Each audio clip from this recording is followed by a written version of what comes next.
episode 102. I'm your host Blake, and this week we are continuing our John Woo series with A Better Tomorrow and The Killer. His two best movies, I'm just going to say that right now, honestly. But before we actually get into anything, let me introduce my co-host Luke. Hello. And Danny. Hello. Alright, so like I said, these are probably my two favorite John Woo movies, so this is going to be a fun episode. But we are going to start with A Better Tomorrow. And before we get to to your guys' opinions, just some backstory on it. I mean, this is what made John Woo, obviously. For the longest time, he was basically stuck in Taiwan. I know we talked about a lot of this last week whenever we actually talked about Plain Jane to the Rescue, because that was one of his comedies he made in Taiwan. But, he basically got, stuck out there for a while just doing comedies after 1976, I think. And Choi Hark and him became friends after Plain Jane to the Rescue, I think. It's either after Last Hurrah or Plain Jane, because whenever I was doing notes for that episode last week, I read that. But whenever they became friends, Choi Hark basically stood up for John Woo, said, "I'll get your movie made," the one that he's been wanting to make for a long time, which was A Better Tomorrow. And they ended up getting it made, thank God. But Choi Hark actually wanted it to be made with female lead roles instead of men. Okay. And John Woo fought hard against it. So, because if you've watched a lot of Hong Kong cinema, a lot of Hong Kong cinema is female-led, especially in the 80s. Actually, even in the 60s and stuff, King Hu always had strong female leads in his movies, too. So this has been a thing going back to even, the 60s with Hong Kong. But John Woo really wanted to do a movie like Chong-Che, obviously, where it's for the boys. But no. So Choi Hark, he did relent and say, yes, we'll do this with men. And so John Woo chose T. Long and Chow Yun-fat to star.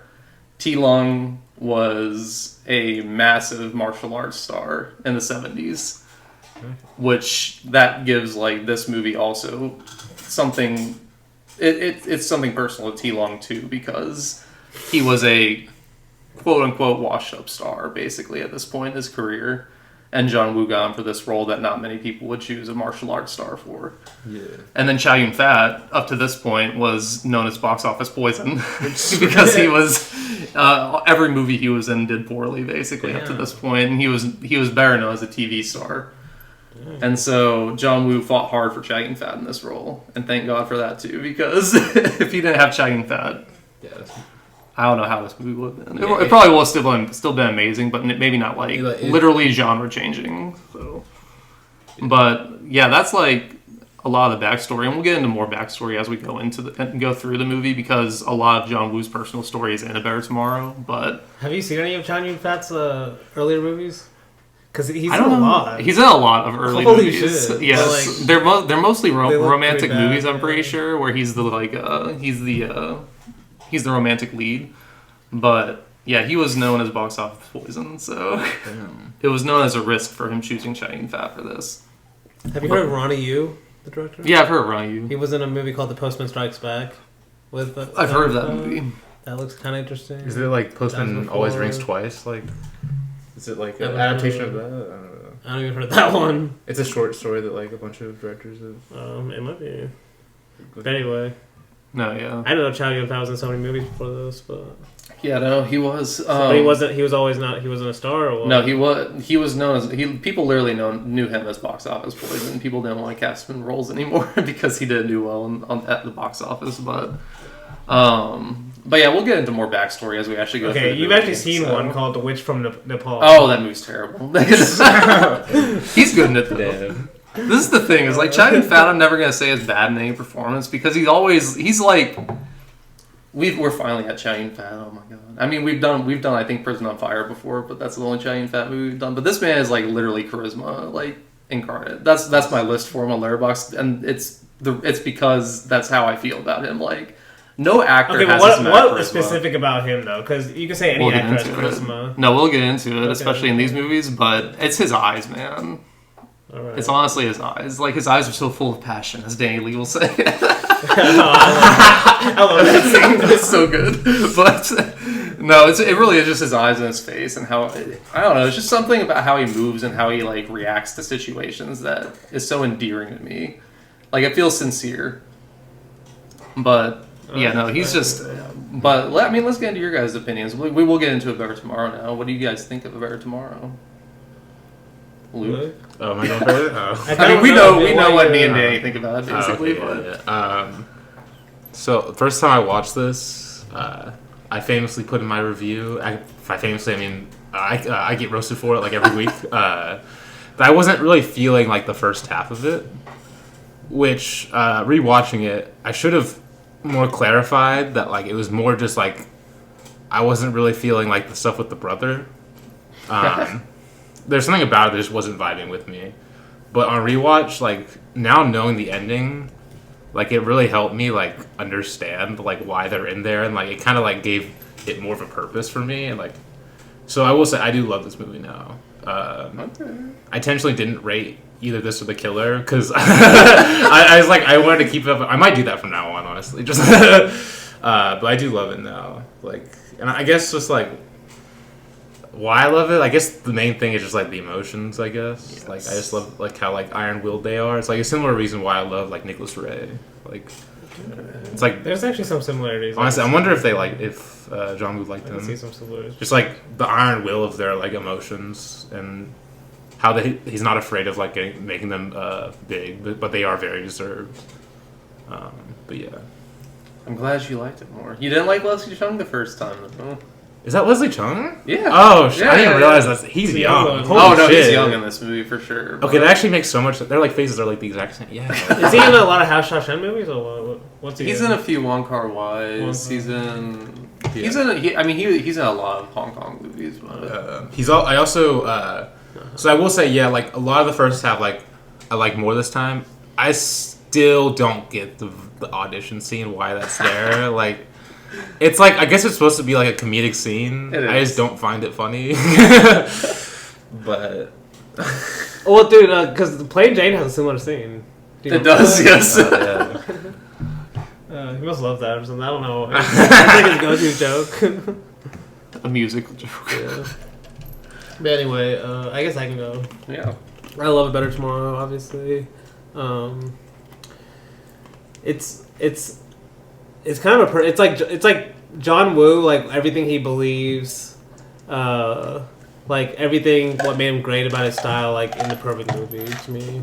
Yes. And I think I told Blake this before. Maybe we started this series. Like John Woo was kind of like heavily reliant on his scripts, or at least in my opinion. And this one is kind of what I'm saying. Like the subject material is like working perfectly with like his style and like his kind of like themes of brotherhood and. Well, he did write it, so. Oh, he wrote this one? Mm-hmm. See, so, like, you can kind of tell. See, that makes perfect sense. Especially a lot of the American movies, you know. Yeah. That are kind of, like, missing that some of the passion. But they're still really interesting in their own ways. No, they are. Yeah, and honestly, I forgot to say, too, like, I do, like how this, like, it's about brother, but also, like, I find it interesting the concepts of just, like, about your past and, like, basically, just, I like movies that are about, like, your past catching up to you and how like sometimes like running away from the past just gets you closer to it. Yeah. Well, you can't escape it. Yeah, can't escape it. Like honestly, you should watch Out of the Past because like I thought both of these movies I thought of that movie and honestly you really like it. Well, it's funny you said Jacques Turner. Okay. Well, it's funny you said mentioned Nicholas Ray because that's also a Nicholas Ray kind of theme of like the past kind of catching up with these characters. Yes. We don't really even see a lot of their past too. Yeah, that's what A Better Tomorrow 3 is, right? A prequel to this? Yeah, it's a prequel. But I still haven't seen it. I finally watched A Better Tomorrow 2, though. Yes. The rice scene. Oh, yeah. Legendary. Luke doesn't get it, but Danny does. You should watch it for that. But another Nicholas Ray thing is how expressionistic the colors are in this movie. Yeah, which is kind of just, it's honestly, he's going another level. Like, that's one of the major differences between this movie and A Better Tomorrow 2, honestly. It's like, it doesn't look as good to me. A Better Tomorrow 2? Yeah, as this one. Which is, A Better Tomorrow 2 has moments that has look really high amazing. Yeah. But this is like literally every frame is kind of going crazy. But you can, it kind of feels like that. He's just like saving, this was like his passion project movie. That's kind of how I feel about Face Off too. That's an American movie, but. I still there's just so many reasons. I guess we're gonna get into it, but there's so many reasons why I love this movie. It's like interesting in all 90 minutes, and I guess to mention with the colors though is, I think you kind of mentioned last week how John Woo was kind of a musical director. Yeah, and like the way he uses the colors also kind of like a way like I guess you could say like musicals do also as well, like very expressionistic. It doesn't have to be realistic. And I think you see before we started the episode, you said one of the scenes reminded you of Demi Young Girls Garage. Yeah. Was it in the garage? No. I can see that. I know what you're talking about. All the garage reminds me. All the scenes in the garage reminds me like a musical. Like even the fights and stuff. You know, like where the body's like really light and stuff. I'm really sure Borg has like. And honestly, yeah, and like there's certain moments where they're all like gathering together to talk, and also just like characters in a musical together to talk. He did love West Side Story a lot too. Yeah, okay, exactly. That's a huge influence on him. And like where you're kind of like overemphasizing the sets on purpose and stuff. What's your side? It's a good musical. It's not the best. I need to watch it again. I haven't seen it. I haven't seen it since like. Have you seen the Spielberg one? You're the biggest Spielberg fan here. Okay, whoa. You love his magnum opus. Films and haven't watched it again, famously. Yeah. Great film. And I'm pretty sure you lowered it after without even... No, it's 4.5, I think. No, you gave it a 5. You gave it a 5. So you did lower it. That was a different scale. I had a different scale. Oh, okay. I didn't have to go. It always comes back to the scale. Exactly. But what about you, Blake? No. I mean, I've said a lot about Better Tomorrow on this podcast because it's always like number 1 or 2 on my top 10s, but.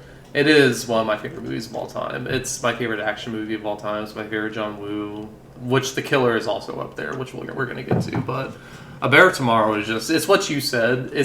You can feel all of the passion put into this project because if this movie didn't succeed, we might not have had John Woo ever again, basically. And it felt like he knew that, and so he put everything he had into this movie, and you can tell.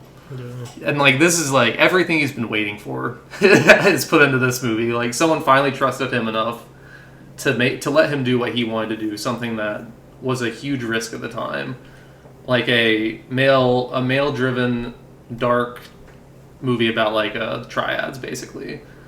That wasn't usually done. A lot of movies up to this point were like Police Story or like female cop movies. Like like it's always the good side of the law. Police Story you don't see, which is so funny because watching like a lot of Johnny To movies and at least some Hong Kong movies or just honestly action movies after in general. Yes, it's like all that. Yeah, like the criminal world. I mean, a lot of it's about trying to escape the criminal world too, which is what this movie is obviously about. Like or the tensions between like.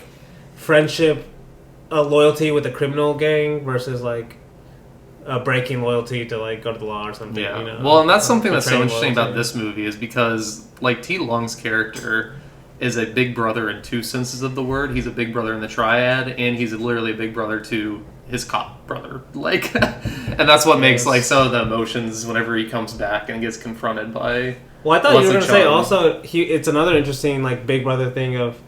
I haven't seen any of his martial arts movies, but like how like the old action movie of the martial arts genre is kind of dying, and then like the new kind of action genre of cops and basically gung fu exactly starting is another kind of dichotomy that makes him interesting as like the older one. No, yeah. Well, and you've seen Better Tomorrow too now, and there's a scene in the last shootout where he actually gets to use a sword. No, yeah, and it's so good. Damn, yeah. Honestly, fuck. Yeah. No, yeah, because John Woo literally said he's like, I wanted to let him do it one time. One time in my movies. It was a great kill, dude. It was amazing. But no, it's one of my favorite movies, and we're gonna get to it as we talk through like why. But we can go ahead and just get like right into it. One reason why it's my favorite movies of all time. So nothing will top the first time I watched this movie, honestly. Like, I've seen it literally 7 times now, but the first time I watched this, from the opening, like, right after we get past the dream sequence, which I love the dream sequence too, it's really well shot. It's, like, really, like, surreal, and you don't know what's going on or even when it's shot. Like, you don't know when that dream is taking place in this entire story. Like, there's something with John Woo is he doesn't, like, care about continuity too much in his movies. And this shot is like something that shows that like you don't know when this shot is happening really, but directly after this dream sequence of Leslie Chung getting shot and T Long waking up like scared about it, we get literally the greatest opening credit scroll of all time. Yes, this is like crazy. Whenever I watched this for the first time, I couldn't stop grinning throughout this entire entire thing. Like no dialogue too. It's the so whole good. time. I also love how the way he cuts to the money on the screen, keeps cutting to it. It's great. Yes, I just love how he keeps cutting Chow Yun-fat. Yeah, Chow Yun-fat too. Oh yeah, smoking and no, well, it's just being like cool as fuck. you just watch Chow Yun-fat in this entire sequence, and you notice so many things. and the music too. I mean, obviously, that's that's what you heard to open this. Oh, dude, I was going to ask you this before, but we have to ask Blake, what's the better theme, Rebels of the Neon God or this one? Oh shit! I mean, it's definitely this one because it has more variation. Definitely too. Really It has size more- only score, and it's like get that out of here. Hey, he has Dragon. He has Dragon in also. No, you can't count that. You can't count It that. counts. It counts. He also has what times are there? 400 blows. It counts too. No, stealing others. Side haters. Side hater, yeah. So No, this one just there's a lot more score in this, which I like a lot. So no, it definitely gets a little overused in the second one, but in the second one. one. Okay. Okay. I thought you were talking about this one. I'm like, this no, one it's no. like everything's perfect, but it's like barely, No, yeah. No, my favorite part of this opening scene is Chow Yun-fat whenever they're all walking into the center. He's just on the screen. You can see him just stick out his tongue like to the guy. It's just so funny, dude. But I mean, one of the greatest shots in cinema history. Like I said before the podcast, and it's the one that's on the YouTube channel. It's on the YouTube channel for this. But him smoking a cigarette after lying with a $100 bill is just so legendary, man. fake $100 bill, right? Yes, a fake real $100 bill. Yeah. No, it's literally just one of the greatest shots of all time. But we do have some interesting things that happen after this, I'm pretty sure, where it's Mark is giving Wisely, which is going to be the guy that betrays them, basically all of the money he has in his pockets right now. And the reason I like this scene, and the reason I like a lot of the scenes in this movie is because they're foreshadowing of what's going to happen later. Because Chow Yun-fat giving Wisely this money in this scene is foreshadowing for how Wisely is going to treat him whenever we see Chow Yun-fat again for the first time. Yeah. Whenever T Long sees him again for the first time, it's kind of foreshadowing for this is how Mark, the hero in this story, treats his younger brothers, and then we see how the villain treats his younger brothers or people that he should treat better whenever he gets back. But T Long and Chow Yun-fat's bromance goes off the charts in this entire movie. It really does. Starting from the very beginning, whenever they get in the car together and just drive to the place, is so good. Everything they have they do together in this movie is amazing. But after the opening credits scroll, we get to their first exchange of money, where they go to the Americans, and I just love this scene because it's John Woo, he did comedies a lot before this, obviously, and this scene's honestly really funny to me because it's just Chow Yun-fat. If you're just listening to the background, Chow Yun-fat's just getting talked to by these American guys. Well, they know each other too. They know each other from before. No, yeah. The dub is hilarious. Yeah, the dub is hilarious. No, that's because you mentioned the rice thing from Better Tomorrow too. Yes. That's a similar kind of English ADR scene where it's it is, but that's actually Chow Yun-fat in that one. Oh, really? Yeah, it's actually Chow Yun-fat, but because this one's also I think Chow Yun-fat, but it's still ADR. It's definitely ADR, but it's just you're listening to the guys saying oh, you like to drink, it's just oh, of course. It's just so stupid. It's just so good though, But the cool thing about this scene is rack focus. John Woo loves rack focus, and this is a great use of rack focus where we're seeing T Long in the foreground, in sharp focus, while we're listening to catch Chow Yun-fat in the background. But I love the elevator scene after they get out of there, and I don't know actually that's actually after they go to the syndicate. We see where they work basically after they deliver the money. And this is the big boss. That's why I call him as the old boss or the big boss, who eventually gets replaced by Shing or Wisely's character. But we see them go there for the first time, and it looks like the Triad is operating differently than what you would assume, basically. It looks like an office building. It's just an office building, exactly. So you're already seeing, like, Triads are kind of becoming, like, evolving, basically. And Wisely is going to be the final evolution of that towards the end of the movie. But in this scene, we figure out that the old boss is going to give, or is, like, wanting T-Long to take Xing and go to Taiwan and do this deal or whatever with one of the crime bosses over there.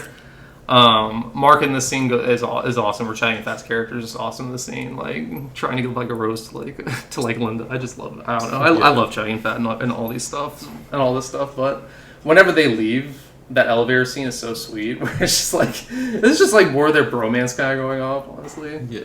But after this, we got our introduction to Leslie Chung, and that like Leslie Chung's theme song, or the theme that plays for him. It's not his theme song because that's actually kind of confusing because the ending theme song actually is Leslie Chung. Oh, but no, the theme for Leslie Chung's character is really good. Yeah, but we get introduced to Leslie Chung in another funny scene, kind of, and also kind of like a foreshadowing scene. Yeah. Because it's Leslie Chung kind of pushing T-Lung up to the wall and frisking him, which is going to come back in a much darker way later on. Yeah. But we see like their relationship together, and this is before Leslie Chung obviously knows he's in the Triad. Yeah. So it's whenever everything's good. But we see this is like what he has to lose, and what he is going to lose as we continue watching. And basically that the fact that he's been hiding this his whole life. Yeah. And like the only person that knows about it is his dad. Yeah, who's also been hiding it, yeah. But we do get introduced to Jackie as well, which is Leslie Chung's wife. Something that John Woo has in both these movies that is probably the weaker element is the female characters. But that's also okay. Because they're not in it that much. Well, it's worse in The Killer because she's like a big part of the movie in some ways too, because of like the reason why Chow Yun-fat is the killer, because like from her perspective. Yeah, but still, it's not that big of a deal. No, like you said, this is a bromance movie. No, it is. It is. I mean, but she's also like I feel like she's still good in her role. No, I like her in her role. Like she has a lot of good scenes that we'll get to also. But this is also our introduction to like his father. Whenever he goes to visit his father for the first time. And he's like I said before, he's the only one that actually knows, and he's telling him basically to get out of the Triad after he goes to Taiwan, because he's telling him that he's leaving at this point, that he's going to go to Taiwan for another job. But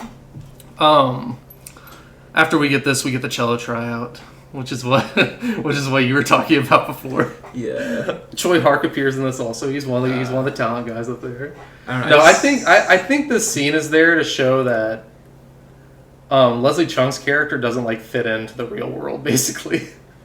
Okay. I think that's why it's there, but I think it's just John would want to get a cello scene in there. Okay, no, okay. That could be it too.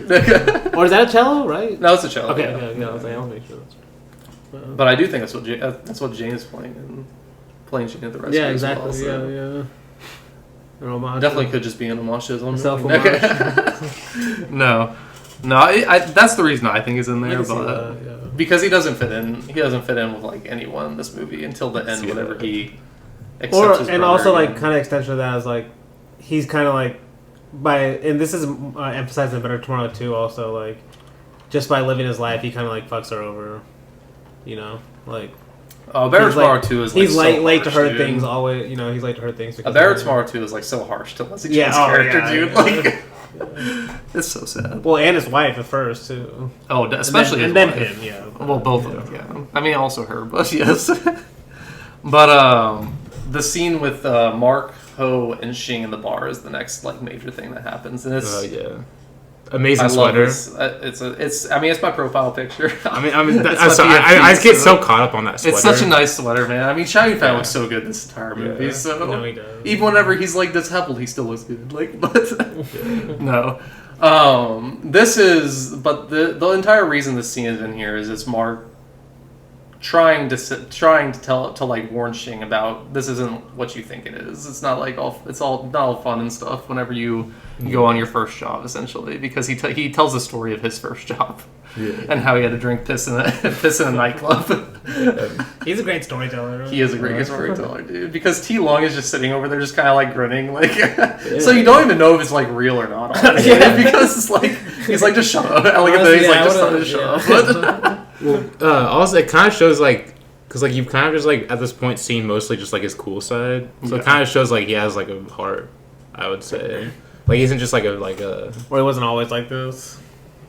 Maybe or just like just shows he has like an whenever he was young and naive. Like he cares about people, or just like he's a very passionate person. I mean, you're the one who's seen the Better Tomorrow 3 is. Yes. This scene is more of a loser in that one compared to this? Yes. No, he is. That's one of the best things about Better Tomorrow 3. It's like him figuring out how to be cool. But no, I love that story though. But the next thing that happens is the brotherly fight next to the sea, which is the scene that Luke was talking about. Ends with that with a shot that looks like it looks like a shot from Young Girls of Rochefort. Specifically, I think it's just the shots of Demi shooting the army marching in that scene. He has two shots, actually. The one I'm thinking of is the one with the sailor by them. I might need to show you guys. You have to show me. Yeah, you will have to show me. But there's also another movie that reminded me. There's another shot later on I'll have to mention. Yeah, which also John Woo loves Demi. Did we ever mention that? Yeah, so like it makes sense why. He loves musicals. Yeah, smart guy. No, I do love the fight next to the sea though. It's just really well framed. I just love looking at Hong Kong like that. But yeah, shoot Hong Kong, you got me. Exactly. It's like that easy. But after this, we get the hard cut basically to Taiwan, and Ho and Shing are there. And this is how you know T Lung's been doing this for a long time, at least in the movie sense, because they arrive to where they're supposed to be in Taiwan, and immediately he's like, something's wrong. He's like everyone get ready, something's wrong, and he's right. They get ambushed by the guy that is going to be seen again with 6 bullets getting shot into his face soon, but he betrays Ho, tries to kill him. We figure out later that this is all set up by Wisely's character. And since I've known that for a lot of movies, I always try to watch for Wisely in this scene and see what he's doing. And it really does look like he knows what's going to happen next, even though Ho saves him from being shot, which is the interesting part. Yes. So it's really interesting how maybe he was trying to get maybe the other guy was also trying to double cross the guy who was betraying Ho also. I don't know, maybe he was just trying to kill everyone in that situation, but... Because I was wondering, when they're hiding in that tunnel a little later, why doesn't he kill... No, it's an interesting scene because he suspects him there.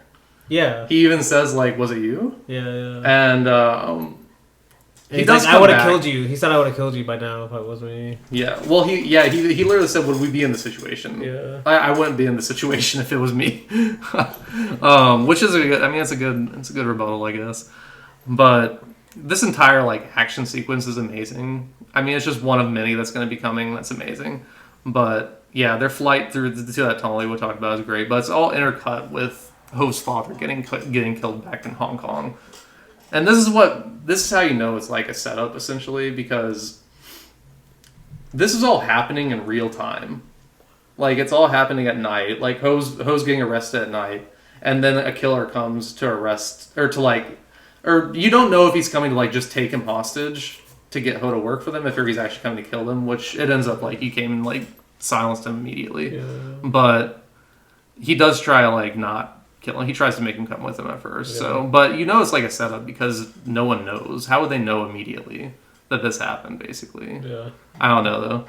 But yeah, we get the scene of Leslie Chung coming in trying to save the day. They get another great thing about John Woo is he is not scared to make his heroes feel pain. And Leslie Chung gets fucked up in this scene, honestly. No, yeah, the fights feel brutal in this one. Yeah. I will say that's why the killer feels a little weaker to me, because it feels a little more not as. How dare you? The bullets feel way heavier in this one. The bullets feel heavy. Actually, the bullets feel really heavy in the the bullets definitely feel heavy in both of these, in my opinion. Like, actually, it's an important thing I should also mention, because I did critique action a lot of time for being like a bit too mindless, and I think these two movies work for me more because, like, as you said, the bullets do feel like they have weight in a way, like, and that way kind of just like it's like an extension of the emotions that the characters are feeling to me. Yes. But yeah. No, I like how you said that because that's how I feel about these movies too. Yeah. I disagree though with the killer. The killer's bullets have a lot of weight in them. I'll talk about it, but I also love the rhythm of the killer's action scenes. But we'll talk about it. I think the killer, like, for how much I love A Better Tomorrow, I do think the killer has a better action scenes in general. So, especially in terms of bullet ballet, like that's John Woo's going off in the killer in terms of like choreography, but we'll get to that. But I always do laugh at Leslie Chung's cry, like after his dad dies, like oh, I always laugh at that. But he's trying to be so sincere, but it doesn't come through. But no.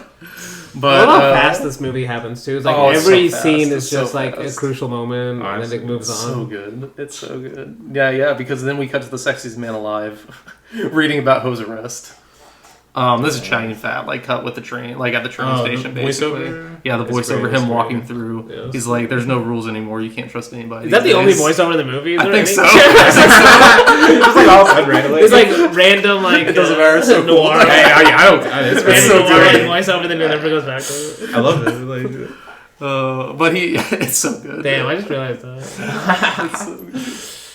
that's how you know it's for real. You know, like that's how you know shit's about to go down. Yeah. I mean, he does go directly after reading that. He goes to one of the bosses, and the boss reveals. Oh wait, it's the letter though, right? He might be reading the letter that he wrote. I thought it was a Taiwan. newspaper. No, but what is he reading? Like the code doesn't exist anymore. He's like saying something. No, he said, or at least the quote that I have is, "There's no rules anymore. You can't trust anybody these days." And that's from the newspaper. No, I think that's just his voiceover. But that might be the letter he wrote to T Long, because after T Long finds him in the garage, like later on, he's like, "This is not what you wrote in the letter." So I'm like, maybe that's from the letter. I don't know. No, but this scene is just, I think it's just him reading the newspaper, but I don't know. That doesn't seem like something that would be in the newspaper. Like, what he's saying. Like he's saying like how the code, old ways don't exist anymore. Well, I think that's because he knows that Ho got betrayed. Yeah. But so that would make sense that he's writing to him now. I don't know. He might be right to him. Because it's so weird. Like, why would that just be some random voiceover? No, like, that makes sense too. Because he mentions a letter later on, and this is the only other time that could be like that's where that letter shows up. Yeah, I don't know. There are some scenes in this where I'm like, okay, they must have left this out in the editing room, which I appreciate because it makes you think about it. You're like, okay, well, like.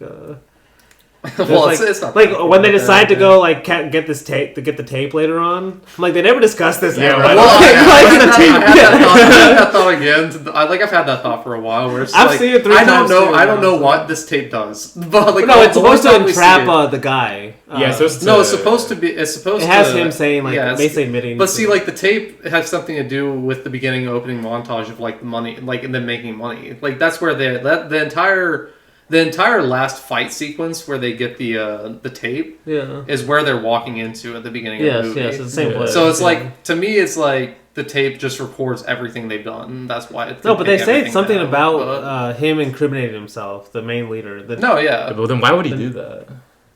I forgot what they say. They never explain why though. I'm pretty sure they cut that out. Like it's a scene they cut out. I'm almost positive because they're like, okay, because basically the first time we see that is like they're going to get the tape, like to incriminate him. Well, the first time we see the tape is in the opening scroll. But... That same tape? Yeah. Oh. No, because that's the thing. That's always recording. That's always recording. So basically, like that's the incriminating evidence. Yeah, that's at least that. I don't know. That's the best. That's the best. But see, I kind of appreciate more just never explaining like a huge plot point rather than like Denis Villeneuve like making 30 minutes of a scene basically. Damn. Oh, you can tell what month of the year we're in. Damn. I haven't seen Dune 2 yet, so I can't say. I have, and he's right. No, okay, no. You're a hater though. We were talking about not Dune 1. Yeah, we were talking about Dune 1. No, yeah, but Mark goes to another boss, and the boss reveals to him that Ho did get betrayed by this specific member of his family, who wanted to get big. He wanted to like rise the ranks in the Triad. So that's the entire reason this happened, was just betrayal. And I love this scene because like Mark, or Chow Yun-fat's face is just so amazing in this, because you can tell he's like super angry, but he's keeping it under control. And the guy's like, "Do you need any help?" And he's like, "No, I don't need any help." And then direct cut to like a great song just playing, and we get to the bar, slow-mo walking in. He's playing his exit or his escape route. While like talking to the girl, with the girl, and like seemingly placing the guns and everything. That's so good. And That's then what I'm saying. It's a little information as possible, and you get like exactly what you need. And you see just through that he's done this a lot. Yes, and he's really good at his job. It does so much, yeah. And I just love his, like, whenever he lets the girl go, I love that fucking smile on his face. Whenever it's just honestly, like, it is kind of like it's got a little like death wish to him though.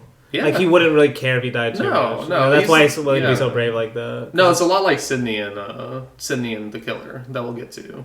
Because Sydney's a lot that way, also. Okay, yeah, at the very end, whenever he goes back for the money. Yes. Wait, who's is Chow Yun-fat's character Sydney? No. Sydney is the... Like, I called him the traitor in my notes. Traitor, yeah. He's the guy that the other betrays him. The other hitman. He's like the older Triad boss. Oh, okay, yeah. The disabled hitman. Yes. Disabled. Like, we see one scene where he's disabled, then he's not, and like the next time. And he's like, I needed it because I needed to or something. He's like, I'm not disabled now because I needed to. It's honestly like the sniper from Let's Go Rude. Exactly. He's like, friendship will make you not disabled. It just need to work for a little bit, Danny. He's got one hand that works, you know. But it was a good moment when he like kept. I honestly kind of forgot. I'm like, why is this a big moment when he's like catching a gun? I'm like, oh shit, oh yeah. Oh my god. No, but I mean the action in this scene is amazing though. Like, because we get the music ends as the door slowly opens, and I love like just the angle of this shot. Like we're looking up at Chow Yun-fat as he walks in, like a god of death, basically. Yeah, angel of death. I mean, literally. Yeah. And he is an angel of death in this scene. Like, oh, it's so good. No, I mean he kills every person in this bar. And just continually walks backwards, retracing his. But it's like one mistake though. He leaves the guy kind of alive. Well, his one mistake is he turns it back, and this is also another foreshadowing thing, because we see at the very end of the movie that he also turns his back on the enemy, and it's like he didn't learn. But that's for a good cause though. It is. Yes. It's always for a good cause. But like this is another thing with John Woo is like. He shows the slow-mo in, like, these really heroic scenes, but then he also shows the slow-mo in, like, their downfall. Yeah. Because, like, I think... No, this one is brutal when he gets shot through the leg. No, he gets shot, like, twice in the leg, and the slow-mo just happens as he's falling, like... Oh, it's so good. But, yeah, like... Every time he just slowly walks over to him and puts, like, 5 more bullets into his face, it's just so insane. It's so insane. But, yeah, then we get the introduction. That's another darker thing you were saying, too. No, yes. Like, where it's like, this hero's not like a... No. But also another thing where it's like, if you have a hero where he does something evil like this, he kind of basically has to die at the end. Yeah. You know? Because, like, T-Long... You couldn't basically have T-Long's character do this, I don't think. No, T-Long's not the same as Mark. Exactly. He's like, kind of like, over... He, like, wants to be a good guy, at least. Yeah, like, well, definitely. And we're about to get to those moments, obviously. But, no, yeah, like, Mark's capable of things other people aren't whenever it comes to, like, friendship and loyalty. Or his views on it, especially. He's a little more the bad cop, like... Yeah. In, like, old westerns or something, you know? That'd be willing to... Well, he has his own code of justice. His own code where it's like... Yeah, he kills whoever he wants, basically. Whoever wrongs my friends is dead. Yeah. No, but then we get introduced to John Woo, the head detective, walking into the bar after Chow Yun-fat kills everyone. Oh, shit. Yeah. John Woo walks into the bar. Yeah. I mean, he is a big part of this movie also. He's actually not in The Killer, though. Wait. I don't think he's in The Killer. He's in, like, multiple scenes in there, as far as... I do not know what John Woo looks like, I guess. That's John Woo is the head detective in this movie, that walks in after Chow Yun-fat massacres everyone at the Taiwan bar. And then you'll see him directly after this, too, because, like, we basically get the montage of Ho's 3 years in prison intercut with Leslie Chung's 3 years at the police academy. Yeah. And I mean, I love this. I love this entire montage because it's showing how how both of them are changing, growing apart, and definitely growing apart. Well, like Leslie Chung, you can definitely feel his hatred like growing throughout this like montage. Yeah. And my favorite part of this montage is whenever this is a letter that we see in the movie. Like T Lung's reading a letter. We don't know what the letter says. I assume it's from Leslie, or it's from like Jenny or Jackie. No, Jackie. I'm assuming it's either from Jackie or Leslie Chung saying that his dad's dead.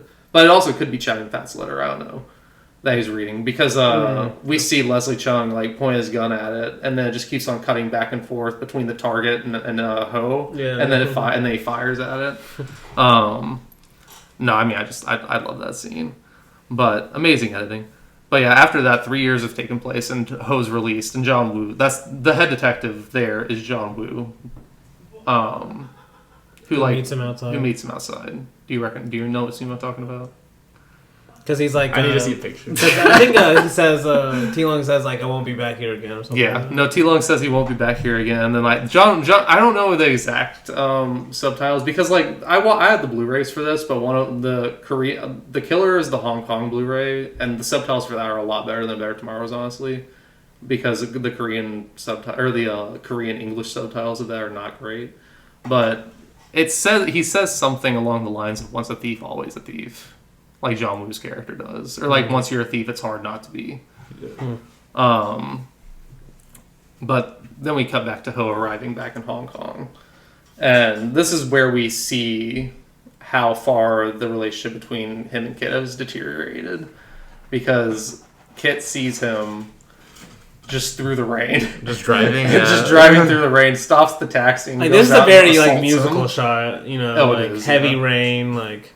It is. It's not realistic in a way. Like it's more like expressionistic. Yeah, I can see that. Where there's it is.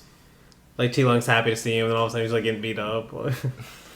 No, yeah, because I mean T Lung's a great actor, honestly, but because like you see like you do see his face in this like light up and seeing his brother again, and like halfway through it's like, oh shit, what's happening? then he just gets beat up, but. Like, everything, this is like what you were saying, everything in this movie happens so fast, and it's just like, a lot of it's like montage of things happening quickly. This whole movie, you can say this whole movie's like that. Kind of, and I love it. Yes. Because the next thing that happens is we get Ho arriving at United Company, or the United Taxi Company or whatever, and our introduction to Ken, who is another John Woo kind of like, I don't want to say regular, but he is in a lot of John Woo movies, so, or a lot of these early Hong Kong ones. But this one, like, this could definitely be the Choi Hart character in this movie because it's like John Woo. That's something I forgot to mention, but like John Woo himself has said that Ho getting stuck in Taiwan for 3 years is like basically a biography of his life because that's how he felt being stuck in Taiwan making comedies. So whenever he comes back to Hong Kong, he gets helped out by Ken. A lot of people have read like this Ken character as Choi Hart extending a helping hand to him. Whenever he needed it, especially. Nice. And I do love Ken. I do love the Ken character in this because he's like a surrogate father character. Because like Ho lost his dad, obviously. Whenever he went to Taiwan, his dad died. And this guy acts a lot like a father. I mean, he's literally a father to all the people in this place. The only person, like one of the only people probably that will accept ex-cons for jobs. But it's just a really sweet scene between them because it feels like this is the first time that Ho's been accepted in like, what's the type of word I'm looking for? I was gonna say like straight society, but civilians. Civilian society. That's probably a better way to say it. But no, yeah. But then we just get a lot of like more montages of Ho. I just wrote Ho thriving in his new life basically. Because he's we see him just go around, get his like license to become a taxi driver, and now he's just driving taxis around. And then we see him stop someplace, and we see Mark for the first time, and he is just down and out.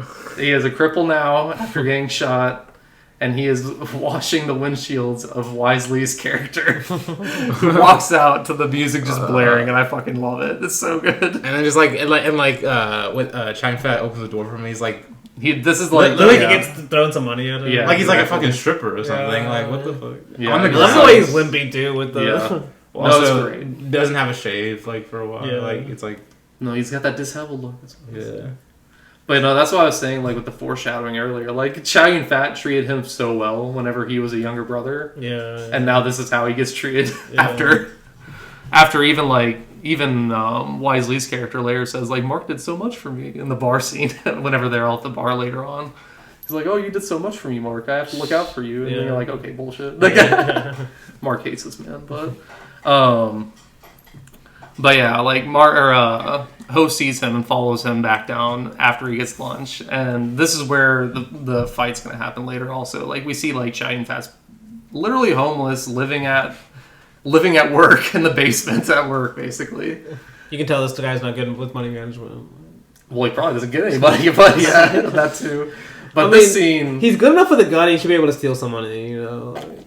That's not how it works, dude. He's willing to kill, but can't just like steal some money from this guy. Not from innocent. He's good from this guy. I feel like. Either way, yeah, no. I mean, he does eventually, but it does seem like he's kind of like the hothead, you know, like. No, he is a hothead for sure.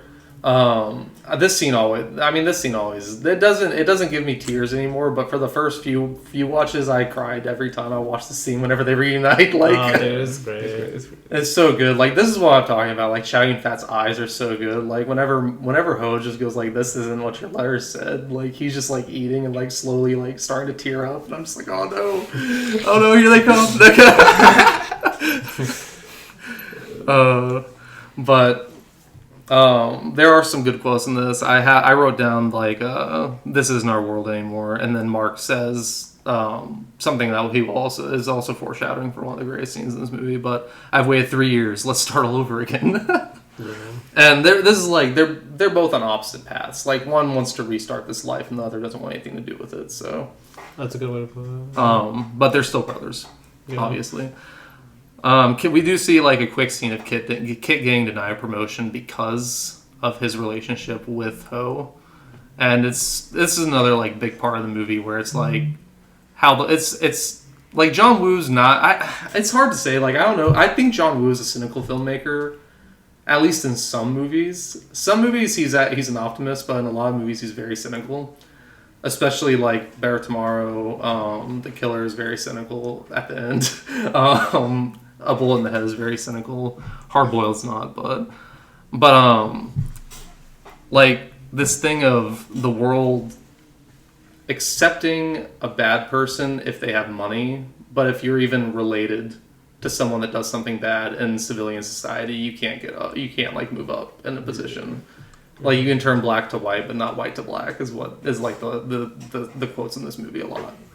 Like money can turn what you do from black to white, but it's like I guess another way of the past holding us back kind of thing, or like the way it holds on to us. And it's like T Lung, like this is something Leslie Chung can't control. Like it's his brother, and his brother made his own choices, and now he's dealing with the consequences, basically. Yeah. It's just showing how kind of unfair life is, which this entire movie kind of shows how unfair life is to people that you would think life should be a little bit better to. But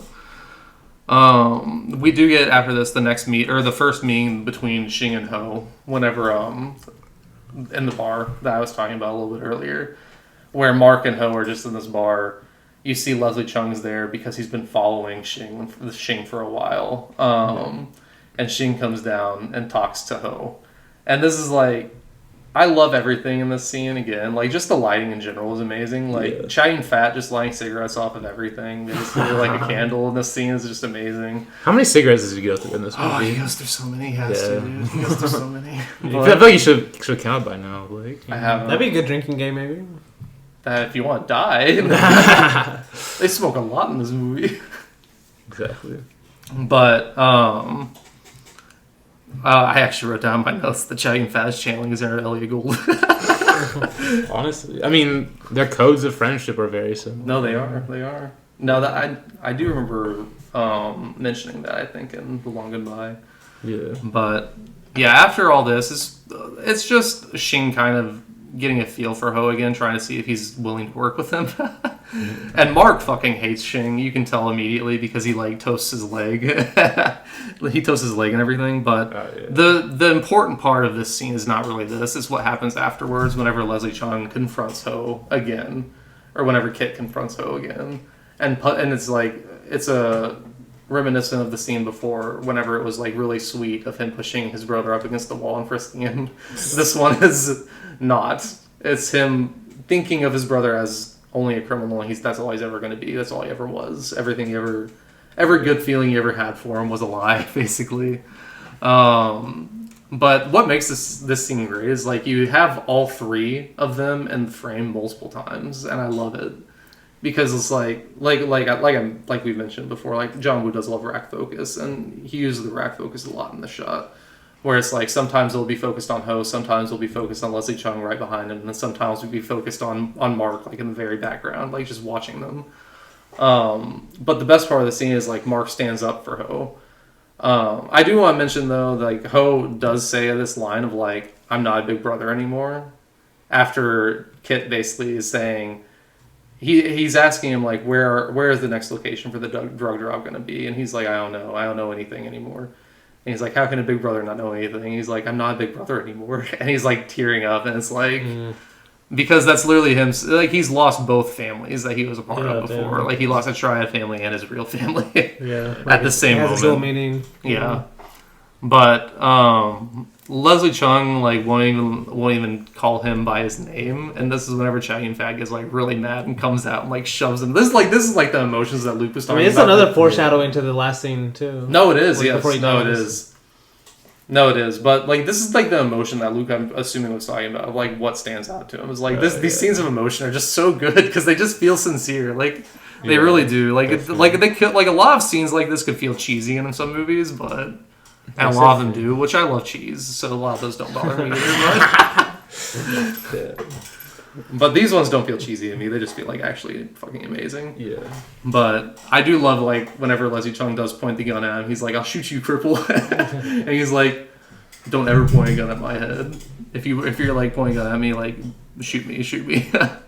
But after this, we get the scene of Jackie coming to Ho at the United Taxi Company, asking him to leave Hong Kong after Kit told him to stay in Hong Kong because he can't leave. But I think this next part is, the next part is like Shing's men come to pick Ho up at the United Taxi Company, and he goes and visits the old boss Shing and Mark again after Shing basically threatens his brother and Mark over the phone.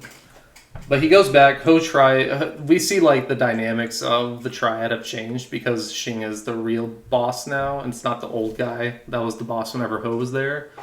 And in this scene, we get like Ho essentially talking to Shing in one room and asking him like, "What happens if I don't accept working with you again?" And Shing is degrading his brother and his friend by saying they would both be dead if it weren't for you already. And T Long says, if I accept your deal and how would I be able to walk out of here and confront them and like face them after this? And then he walks out. He walks out without accepting it. And I love the like look that Chow Yun-fat has whenever he walks out, because he was like got this like look of like, oh shit, something happened, and then he like sees wisely through the door with this like evil look on his face. And I mean, like Danny and I have seen this multiple times now, which we know what's gonna happen between them next, and that look spells a lot. Like the way the door closes too, it's like creepy, just like slowly. It's so good. But this next part, we get Shing setting up Kit, which is just it's another kind of like montage type sequence where it's a bunch of just like them talking about setting Kit up and then actually setting him up by him following them. They're like dropping the note or whatever in the trash can. Then he brings the trash can home on Jackie's birthday, which like he's like a real fucking asshole in this movie at this point. But yeah, he literally just like dumps that trash everywhere on the ground, finds what he needs, and goes to take a shower and lets her clean it up on her birthday. And I'm just like this fucking asshole. Like Jesus Christ. Because like the birthday thing really gets played out too, because like he's working, and she literally turns off all the lights, pulls out the cake, and like sets it down, and he just brings that lamp out, turns it on, starts clicking, and she's like, so offended. But like, what could this guy be working on? He's married to the game. No, what could he be typing there? Like, you're a fucking cop. Like, what information could you be typing? That's important. That's so funny. But I mean, it ends sweet though, because they go out and blow the candles together. Well, until the brother shows up. Yeah, exactly. Until the brother shows up. She gets her wish. Yeah. Well, she kind of. I mean, by the end of it, yes, but yeah, no, he does show up. He tries to warn Kit what's going to happen, basically, because he knows that he's trying to get set up. Kit doesn't believe him, and he goes and gets shot. But this scene of Kit getting shot is cut with Mark getting severely beaten up by Shing and his men. And, I mean, this is where some of the colors of the movie just go absolutely off. Whenever Mark is getting beaten up on the top of the building there, with the neon lights behind him, just, like, all the blood is just insane. Yeah. Like, I don't know how whenever he punched him directly on the nose, they got a squib in there to, like, just go off. I honestly don't know how that happened, because that was very impressive to me. Yeah, but I know the shot you're talking about. But the thing in this scene that I like the most is, like, Mark is, like, always trying to stand up. Like, this is, like, his character. Is like, he's not going to kneel in front of anyone. He's not going to, like, take shit. The hits, yeah, he just takes the hits until he literally gets knocked out and can't anymore. But then it's the raid on the United Taxi Company. And this is kind of, like, honestly, like, this is a lot of West Side Story, too. It feels a lot like West Side Story the more I think about it. Especially the way the fights are, like, the way the bodies fly and stuff. Yes. It's, like, really light. Yeah, well, and the garage aspect, too. The garage really brought it around. But yeah, this raid is like, it's really good because like Ho arrives, he kind of saves the day, and you see that Ho is also kind of a hothead because like he's about to kill all these people, and then the guy runs away, and he's like, "Don't run, you coward! If you're a real man, you'll stay and fight." And then Ken's basically just telling him, "You have no principle. You have no principle." But this is whenever John Woo arrives again. Because, like, one big thing that happened here is they dropped, whenever they raided it, they kind of dropped Mark there on the ground and then started fighting everyone. And John Woo's character shows up again to arrest Mark. And this is, like, where you're just like, how is John Woo, like, always at these areas, right? To, like, get ready to arrest these people. Like, is wisely, like, tipping him off, probably. But he's an all-knowing director. I mean, actually, Wisely's definitely tipping him off because he, like, him beating up Chow Yun-fat before he told him, like, whenever the cops talk to you, don't say we know each other. So he definitely did tip them off, actually, now I'm thinking about it.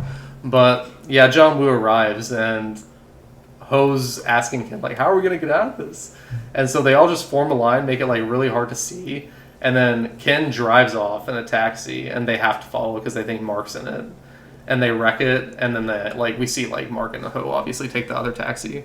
But the quote by Ken is really good. He's just like, that's too much. Are the police above the law? Lost in the quotation to the police office. Because he's basically acting like they beat him up. But now we're to the beaver scene. Yeah, let's go.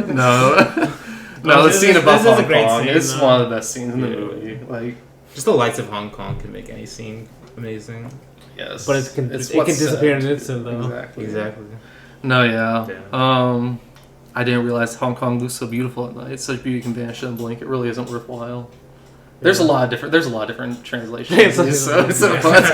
Same kind of meaning. But same meaning, exactly. But I just love, like, this entire scene you just have to watch because it's all emotion and feeling between these two men that have been through so much together. There's something like the bandages too on his face. Yes. I don't know, there's something about it. The bandage stays for the rest of the movie too. So. Yeah. Oh, he's got beaten up. He has like a limp. He's got face bandage. Like, I love like his face after he gets beaten up. Like, kind of looks like a turtle because his like lip is like super swollen. I don't know, but that's random. I don't know. That's just always what I think of. I thought you were gonna say beaver, but yeah. See, I would have been on board with that. But there are some other great lines where Ho's basically saying like, those were all memories. This isn't our world anymore. Those are memories. And then Mark's like, I'm alive.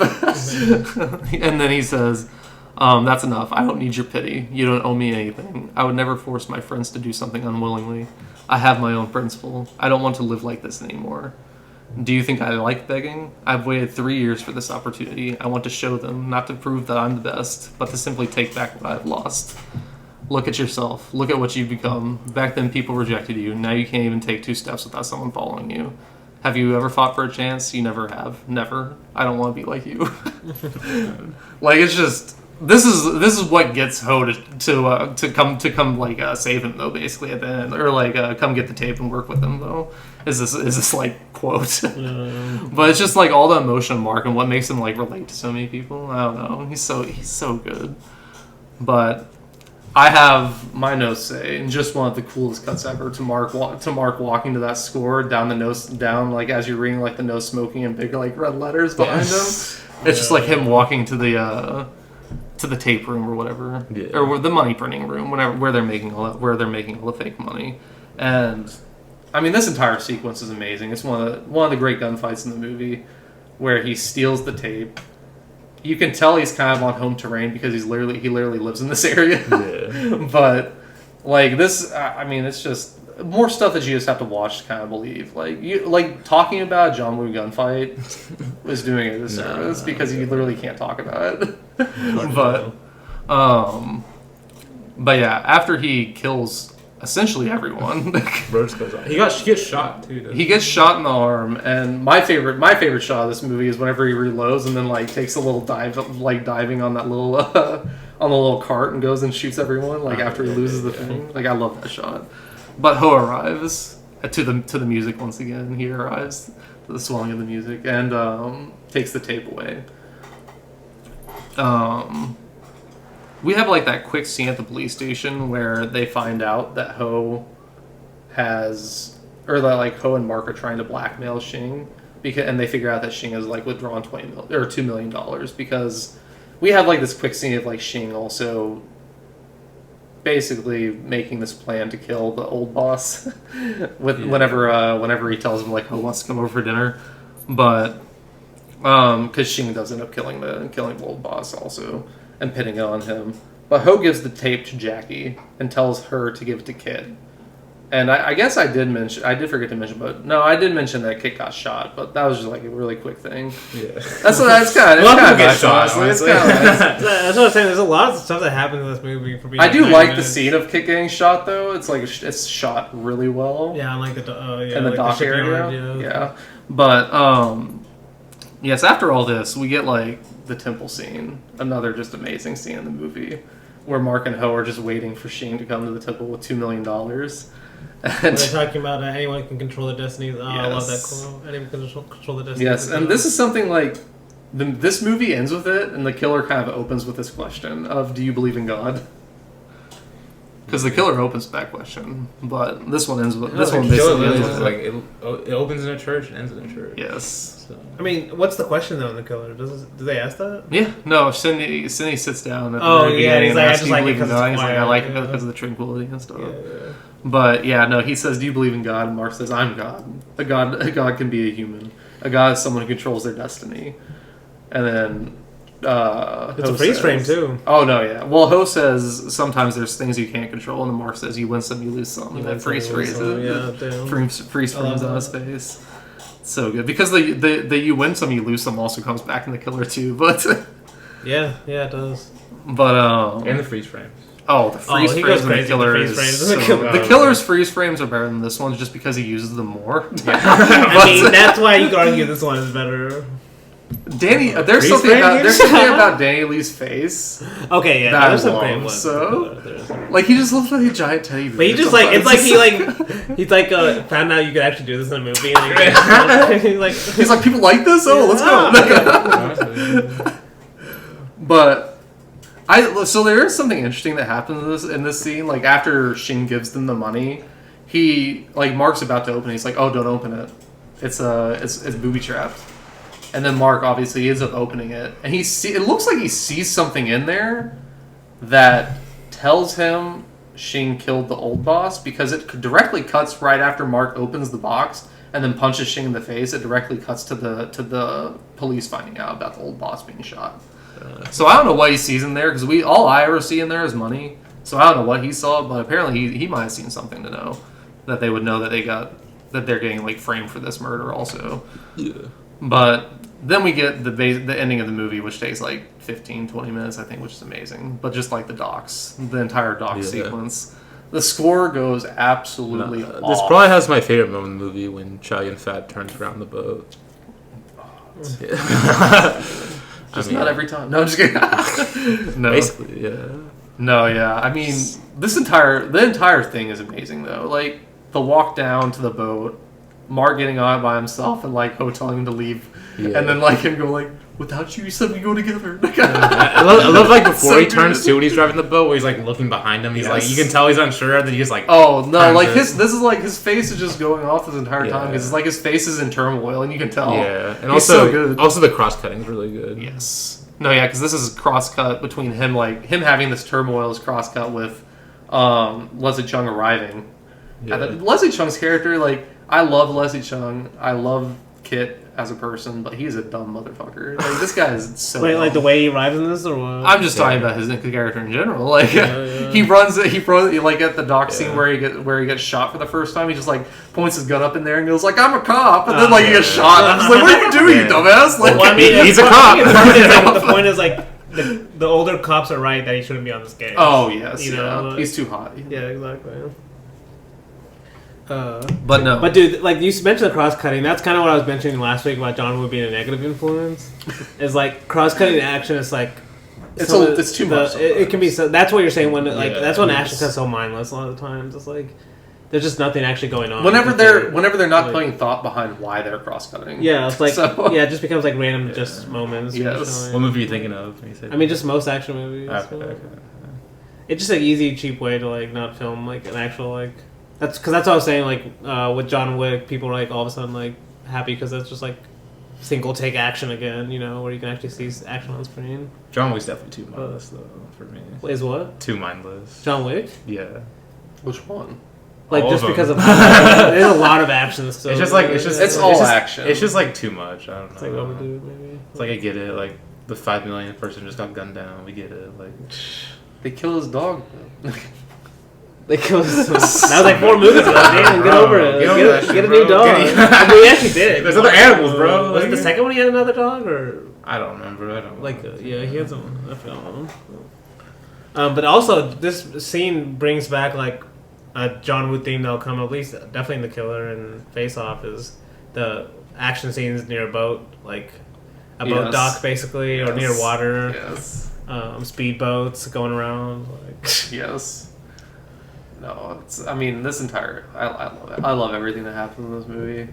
Like, yeah. I mean, we have the hostage exchange where they exchange each other, and then the gunfight actually starts happening. And Chow Yun-fat returning is definitely the highlight of this. Like, him just, like, fucking just coming out of nowhere, blowing everyone away. While like, still on the boat. Like, he, like, stands up, doesn't he? And just, like, starts gunning. Well, he starts, like, he sits on the top and is, like, controlling it with his foot while, like, shooting people with a shotgun. It's just, like, the coolest shit ever.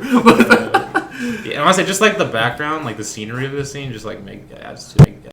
And we're back. Danny hit the spacebar once again. Danny hit the spacebar. No. I mean, we were just talking about Mark's return, but I mean, some of the coolest shit ever. Like I said, yeah. I just love how happy he looks. Honestly, like that's one thing about Chow Yun's face that's also great is like. He just looks so happy to be back with Ho and shooting all these people. I don't know. Well, it seems like he had that speech about his destiny. Like maybe he's kind of accepted like what's going to happen to him now. Yes. Well, the fact that he's going back, you know. It's like if he lives but Ho dies, he's going to kill himself probably. Damn. Okay. Like or he's going to like, live the way he was though. He's already had that life. Or he's going to go and just get revenge again and probably die doing that. So like he'd rather die with him than like go off and save himself like Ho kind of wants. Yeah. Because that that's at least what it seems like Ho wants is like Mark to leave and start a new life with the money while he stays here and finishes what he started is what he thinks at least. But Mark rejects that. He wants to sacrifice himself for his friend, which is amazing. But I mean, it's just a bunch of cool ass shit happening with the three of them fighting what feels like 100 people. But we get like Mark finally gets Leslie Chung to help with Ho by like making him come over here. By making him come over and like help him carry his brother. who is wounded, because like Ho is probably the most shot up in this scene, which we have. That's another great thing in this movie is like everyone gets shot up. Like there's no one that's unscathed by the end of this.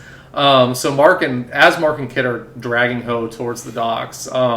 Mark turns around and just starts unloading on everyone in slow-mo, basically. And I love Leslie Chung's face, because Leslie Chung starts shooting with him, but then after a while he just stops and like awe of Mark.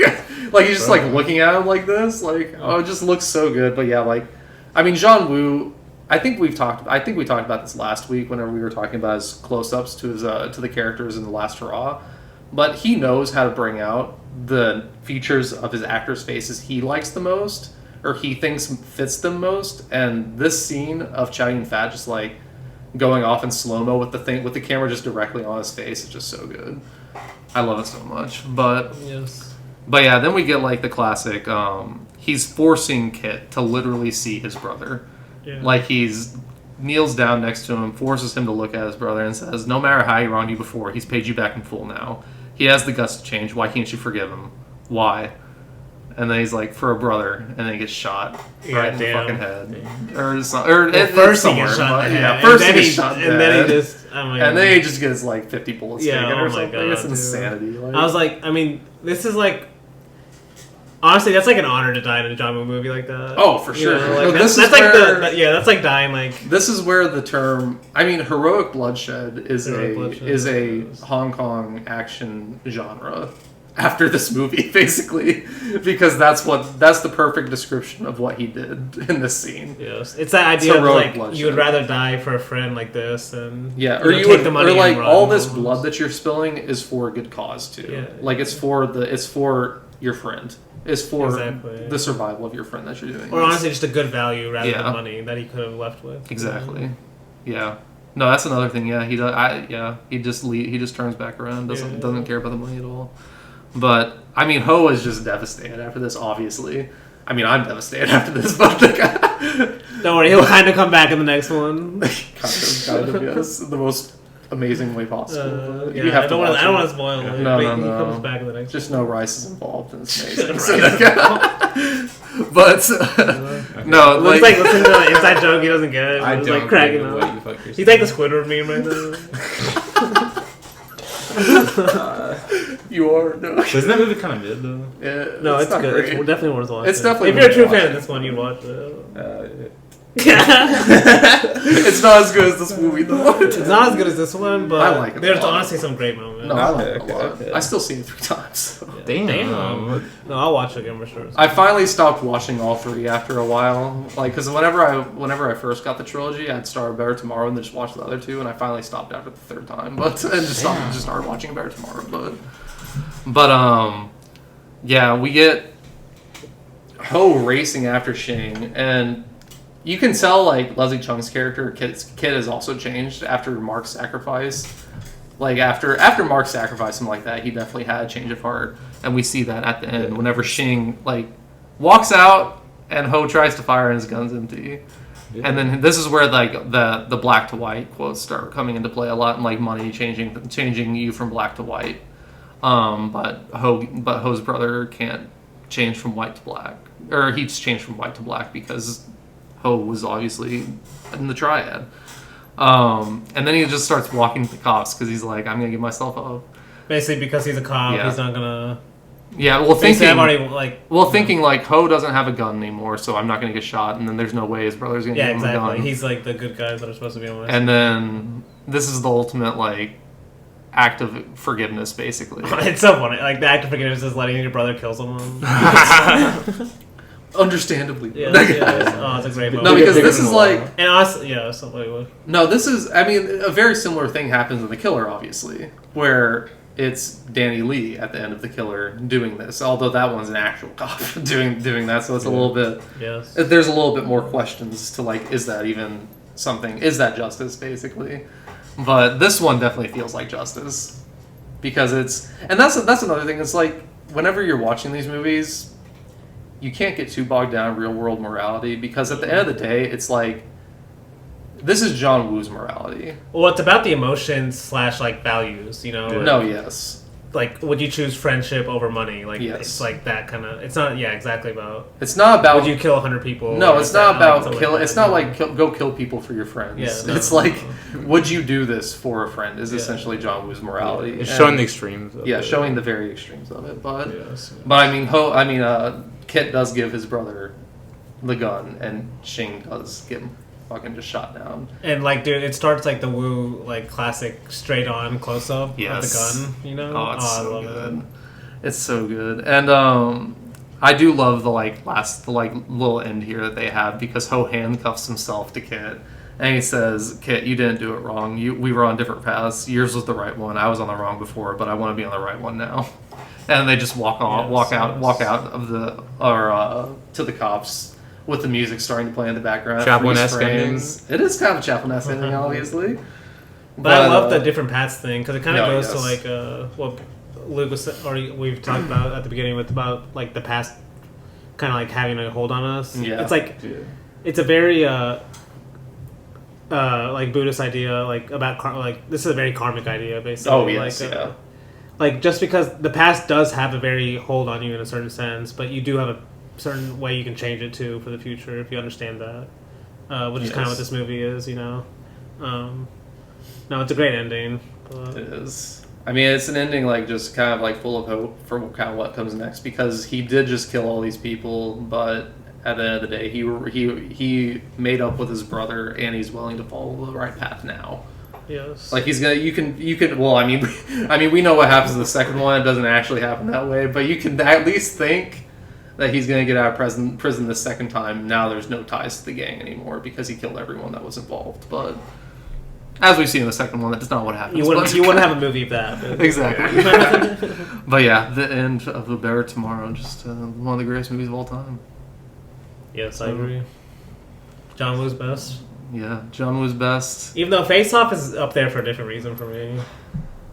The Killer's up there as well. We'll talk about that. We will talk about that in a little bit. We're going to take a quick break. We'll be right back.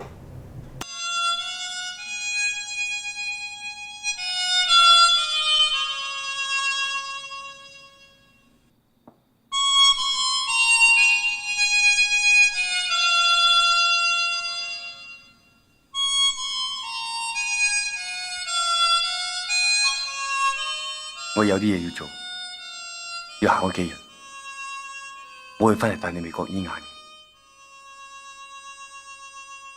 你一定要翻嚟啊！一定。 And we're back from the break with The Killer. So, John Woo, this is really what launched John Woo, at least in international cinema, was The Killer. This is the one that really caught the attention of, like, America, France. And it's kind of easy to see why, because it is his homage to Les Samurai, especially. It's a clear homage kind of the entire way. There's definitely aspects around of Melville. Oh, for sure. Definitely, for sure. No, would you see this talk. as a clear homage to Les Samurai? Maybe not the most clear. I think it's very clear, but I mean, it's just like, to me, it can't be like a perfect homage, because like him and Melvu's like acting and like just like dramatics are very different, like opposite ends of the spectrum. They like, are.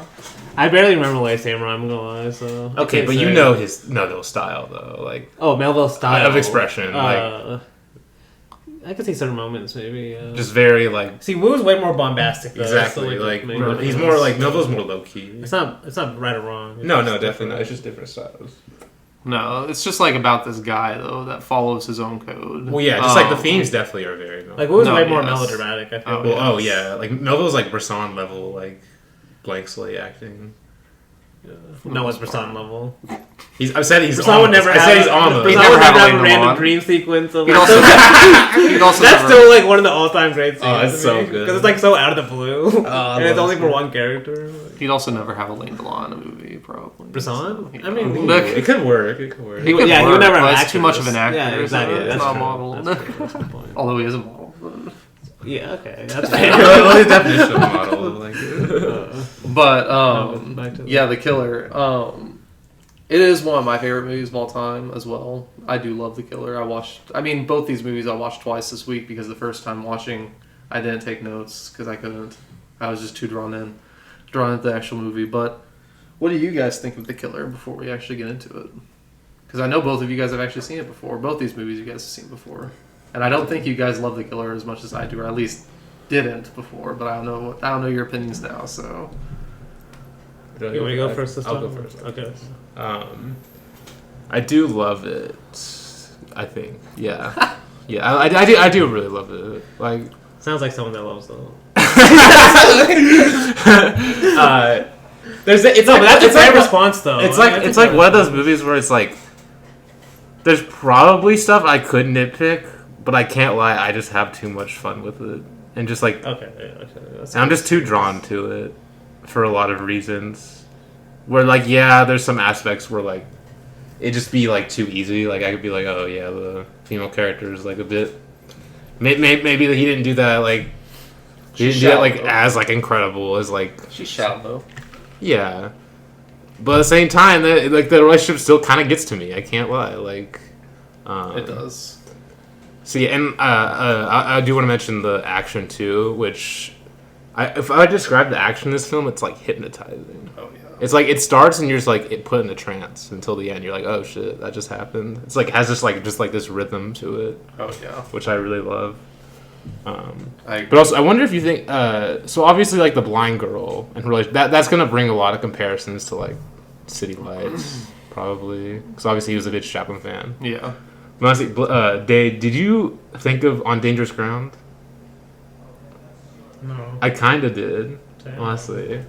Just like a blind girl. Yeah. I mean, I didn't even think of City Lights either. So. I mean, it was just like the obvious like things I thought of. Because, like, if you see a blind girl in cinema, like, those are, like, the two examples to me. City Lights are probably more, like, for a lot of people.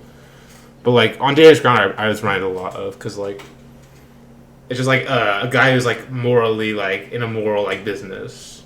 Yes. And a blind girl, like, teaching him how to it makes you think of ideas of trust and stuff. Yes, and just, like, learning how to, like, I guess, I kind of see it just, like, be like have a better life, have a better future in a way, or the impossibility of that maybe. Yes, yeah.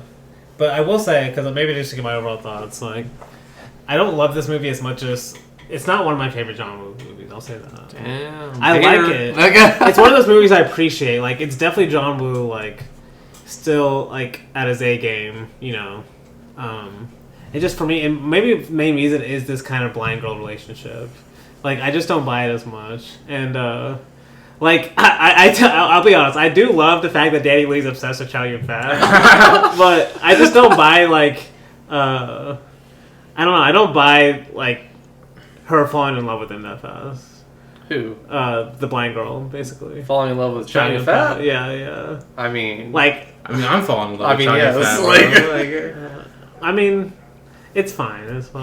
Well, I mean, she is a lot like like Chaplin's character, honestly, because like it is a thing of like love is blind, and would she have ever fallen in love with him if she could still see, knowing that he was the killer? Yeah, exactly. Yeah. We find out that she probably would have, honestly, maybe. But because she does still love him even after figuring out he's the killer. She does like go. She initially is going to betray him or whatever. Yeah, but then she can't. She doesn't follow through with it. And also, it's like she kept the scarf that he wrapped around her eyes, kind of like as a momentum of that. At least it's like showing like she remembers him well at the very least. At least she for knows trying to help saved, her. Yeah, he kind of tried to. Yeah, like she realizes he wasn't like trying to kill her or anything, or like trying to hurt her whenever he did that. So it just compared like A Better Tomorrow flows perfectly to me, and it's like this one kind of flows in and out like for the action compared to this romance that I just don't buy as much. I just don't buy. But I do like it a lot, and like Luke said, a lot of the action is very rhythmic and fun to watch. The hospital action scene is one of my favorite things to watch. Like it's so good. Honestly, like the fact that you would have to probably keep a surgery going and just like, yeah, just the idea of that. It's like honestly kind of ambulance like Michael Bay ambulance like, you know, where you got to keep the thing going even in the middle of the action scene. But no, I do like the movie. I still like it. So. But, yeah. Okay. I hate you. No, I'm just kidding. No. No, I love the killer. I honestly like Sally Ye's character. I had more of a problem with like the first time I watched this, but I mean, like I've watched this 5 times now. Damn. I actually love her character in terms of she's what. So John Woo has this fascination in this movie and in all of his movies, obviously, with filming eyes, and it's very important that Sally Ye is the one like innocent character that gets hurt in this, besides like the girl, like the little girl and everything, that loses her eyesight. And the rest of the movie, all of our other characters have close-ups of their eyes multiple times as truths that they thought were truths are not truths being revealed to them. They basically like the truth is being revealed to these people through their eyes. So like taking the one like innocent person and taking away their eyesight is like a massive theme in this movie. Well, yeah, and like for Wu, he's such like a visual filmmaker that like like to him like a huge tragedy is losing your eyesight. For sure. Like, that's like such an important part of like. No, I'm glad you mentioned that too because that like that's something that I think the book I'm reading on John Woo, I'm pretty sure the author is Kenneth Hall, and that's something that he specifically stated is like John Woo is such a artistic director that is so focused on visuals that like taking her eyesight was one of the worst things that you could do to like a character in his movies, and then also he expands on that though by showing every other character in the movie getting truths revealed to them via their vision, and she's the only one that like can't. Like nothing is revealed to her through her vision. It's all revealed to her through people like talking. Yeah. But that's a kind of theme with On Dangerous Grounds, like you were saying. She kind of says something similar to that. Yeah.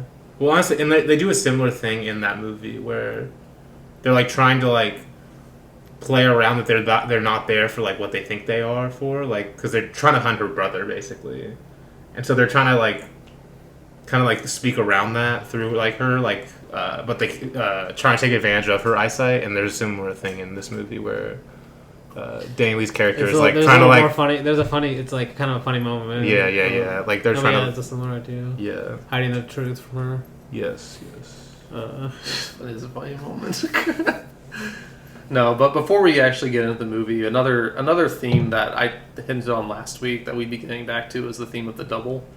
And this movie has, in my opinion, John Woo's best use of like what he's trying to do with the double. I think is his best use of it in terms of like especially filmmaking techniques. And we'll get to 2 specific scenes where he breaks the 180 degree rule in a very interesting way. But yeah, we can go ahead and just get into the killer because. I mean, this movie's the theme fantastic. Of that the double is it's actually both times I've watched The Killer, it's come up as like, have you seen Heat? Yeah. And also his idea of like the cop like falling in love with the criminal he's chasing. Yeah. I feel like there's other movies like that. Oh, too. bro, yeah. But I love it in this one. That's like one of my.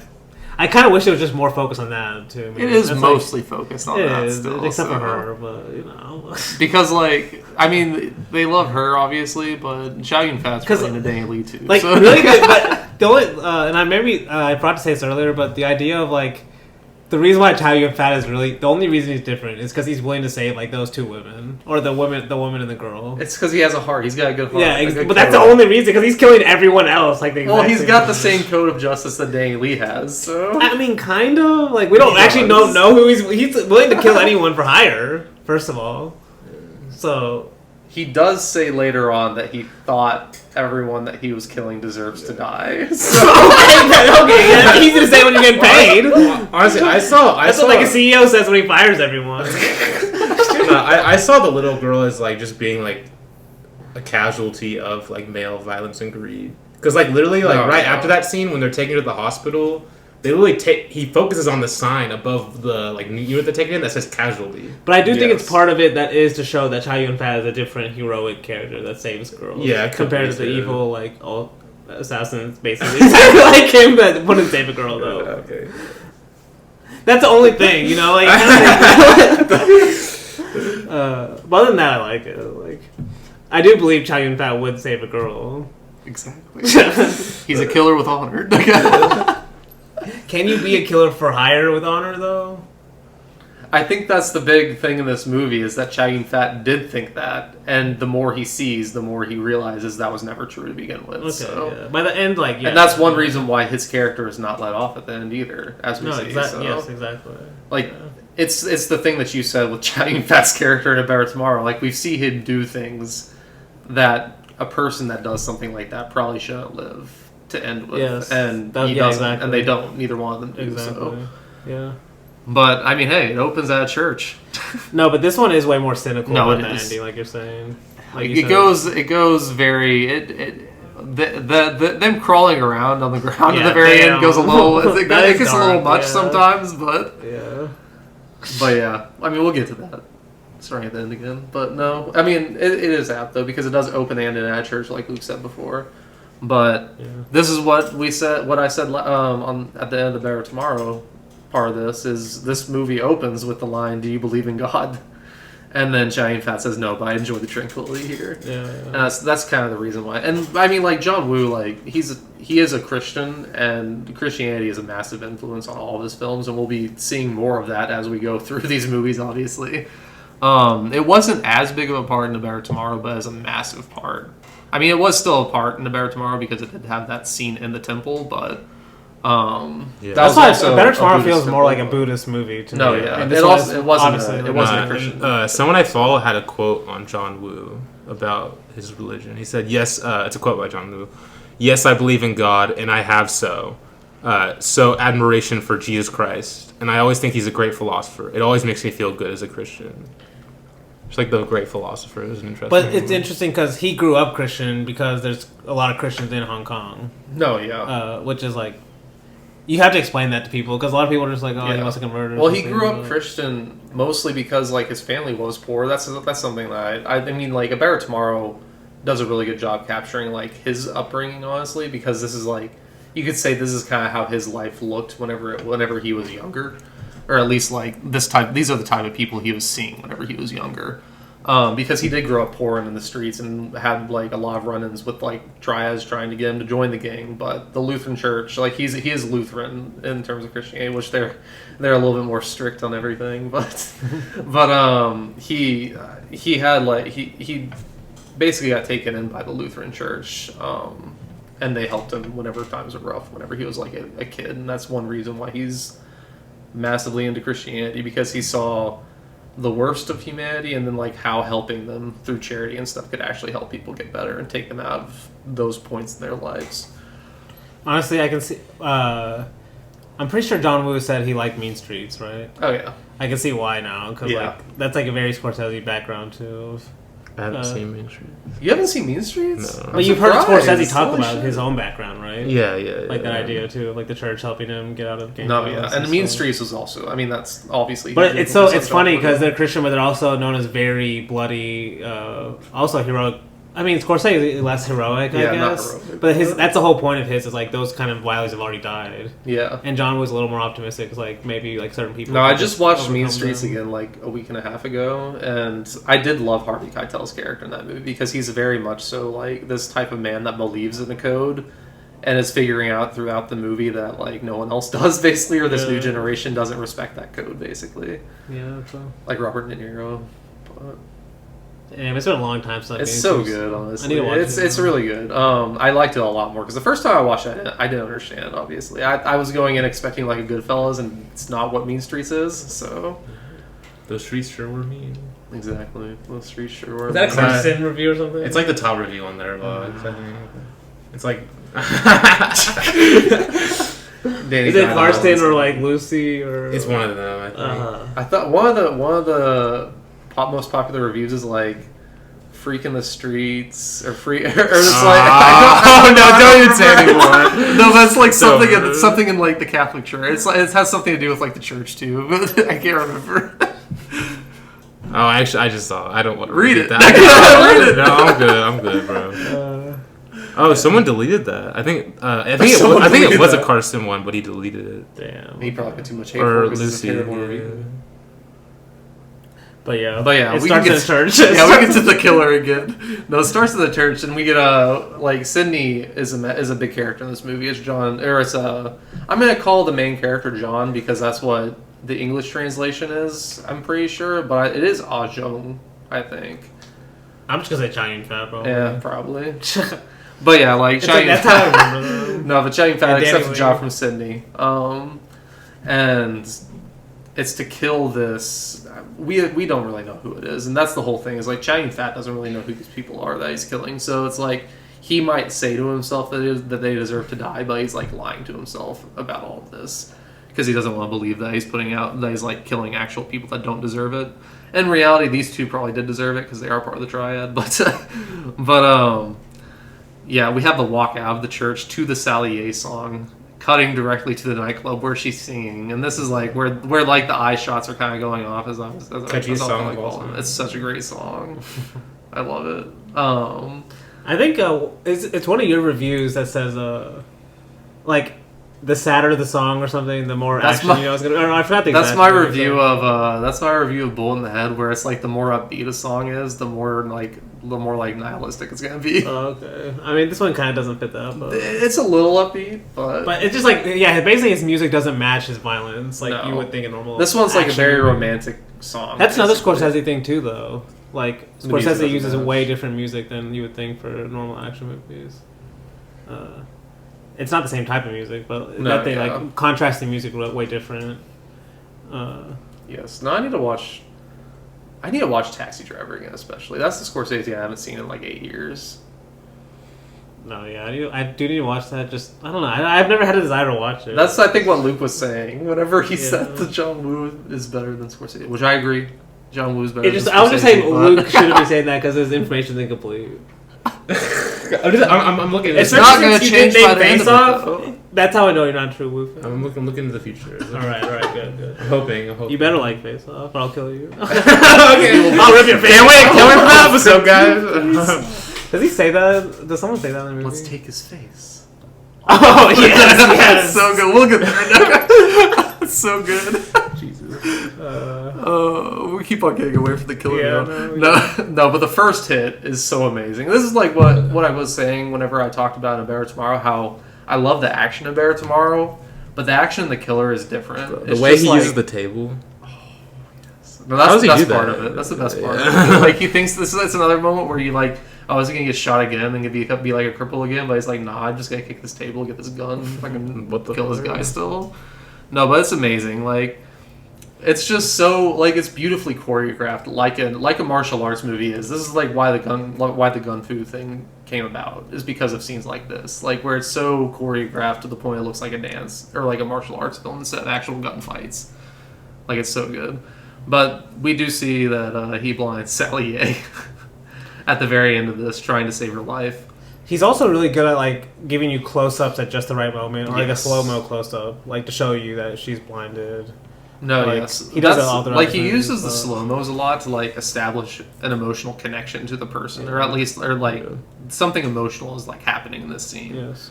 And it really it works very effectively. But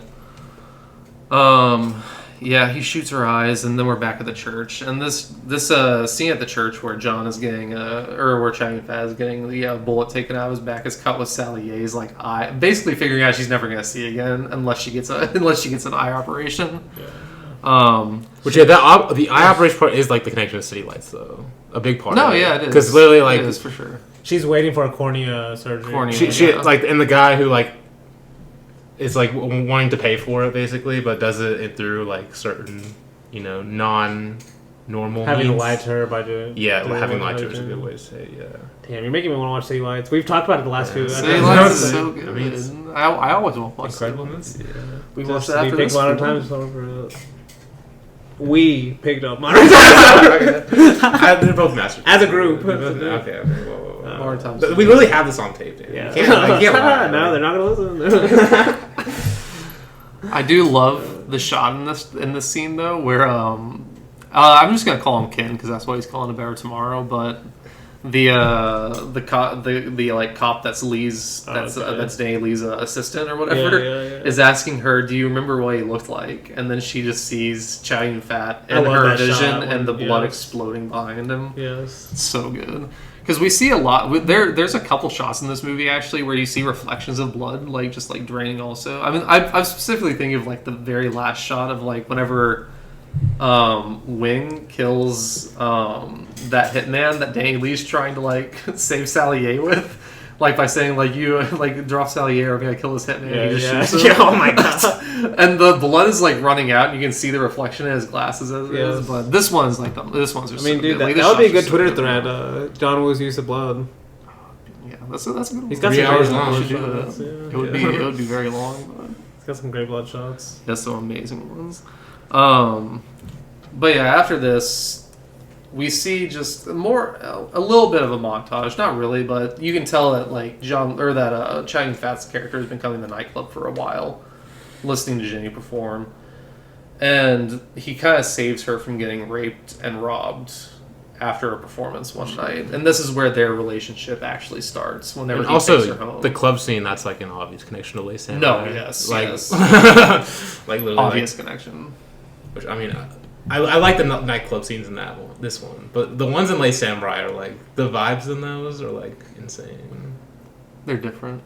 Oh. I don't know, just something about it. The nightclub vibes in this one are really good too. Yeah. But he's not as focused on the nightclub in general. He's more focused No, on he's Chow not. Yun-fat. Also, like I don't know, Paris just probably has like a thing for very melancholic nightclubs, but beautiful nightclubs. And I just remember blue yes. for the nightclub and like black and white, like it's So very good. like black. Yes. Yeah. But yeah, John takes her home, and we do see this is kind of where we're revealed that she has some amount of eyesight still, but it's fading rapidly. It's like shadows. Yeah, she can only see shadows, and we do get a couple shots of her vision throughout this movie that are actually really cool. But this is the first of those where she sees it's honestly a really cool shot because he's like worried that she can actually see him, and he's worried that she'll see the truth basically, and she says no, I can't see, and then we get like a shot of her eyesight, and we see like Chow Yun-fat, but we can see only the outline of him basically, like we can't see his face or anything. It's just a really cool shot. But then we get introduced to Danny Lee, and him and Ken from A Better Tomorrow are playing at undercover cops, trying to get. I know that you know who he is, but Tommy Wong, he's the guy in a lot of Ring of Lamb movies. Oh yes. He's the guy that plays the gangster in this one that's doing an arms deal with them, and he ends up shooting a cop and then running away from them after they figure out that this is a setup. And Danny Lee runs after him, and this is where you kind of see the similarities between him and Chow Yun-fat, because they both try to kill the person no matter what, and don't care or they like believe in themselves so much that they don't worry that they're going to have to make like any casualties almost. They believe in this. He even says intuition when he's Yeah. being interrogated after, and that's something that I think Taiwan says in Better Tomorrow too. Yeah. No, but like yeah, because like he follows him based on like a hunch that he's going to go on this bus, and he does, and then he just draws and okay, shoots that him. shot That's is insane. the fact that he shoots that in the middle of that bus. This is where you're like, this guy should not be a cop. But Honestly, Gloria vibes. The subway scene in that. Okay, except for she's not a cop. She's like she's a mob. No, she's like she has that audacity though. To do no, that. exactly.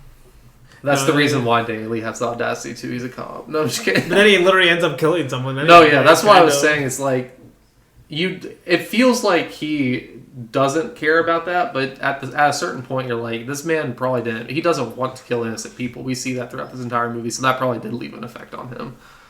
But okay, you just said that's all projection. That's because you sort of like the guy. Like, I love Danny Lee. What's the single thing that happened in the movie that made you think He so? saves Jenny. Okay, yeah, She's innocent. Okay, but he never shows any regret over like that woman dying though in the bus. Sure he does. You're like, yeah, it was off screen. It's off screen. That's Yeah. one of the parts that got cut. That's one of the Like, parts based on his actions. that got cut. I mean, it That got probably cut. happened. It That probably got happened. cut. You know, it got cut. It got He's such cut a in the great editing guy. room. He's such a great guy. They had to get under 2 hours. So. He got her flowers at the funeral at least. But anyway, he gets chewed out by his like superiors, And I love his like quote whenever he walks in. He's like, "I'm used to these sorts of complaints. One more doesn't matter." Yeah, exactly. He shows something no regret. It's like the exact opposite. They told him like it's kind of funny too because he's like they're like it's not really his fault though because they say no, it's not. It's just well, except for that in fact he fired randomly. It wasn't random. It was it was random. I mean, he shouldn't have fired probably, but. Well, I mean, he does say like, "What would you want me to do? Wait until he shot her and then shoot him?" I mean, that's what they're supposed to do. That's what they're supposed to do. Because it'd be worse if he missed, which it was a very like high risk shot. Not for Danny. Like through a crowd of people shooting across the bus. Not for Danny Leave. Bro's confident. But then, yeah, this is the first type of like situation in this movie, which we'll have a couple where John Woo like does an homage to Melville. And the sniper scene in Le Circle Rouge, where it's like a very quick, like you can't think about it, you just pull and fire. Yeah, now one even like takes the scope off and it's like I don't need. No, yeah, bam. No, it's a good way to show that he's like very kind of rogue, like he's very criminal-esque in his cop. Like that's what you can see why he would like Chow Yun-fat. He's an unusual cop. Yeah, as Chow Yun-fat says.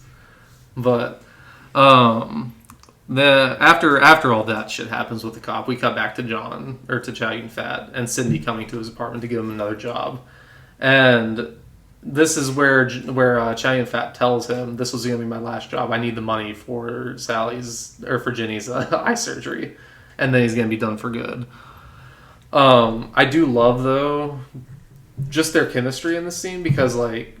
Chow Yun-fat kind of just throws Sydney a beer, and he can't catch it because his right hand is like disabled. And this is like a thing that John Woo kind of loves, like Chang Che for, and loves like the one-armed swordsman, is because like he just loves like these disabled like heroes basically.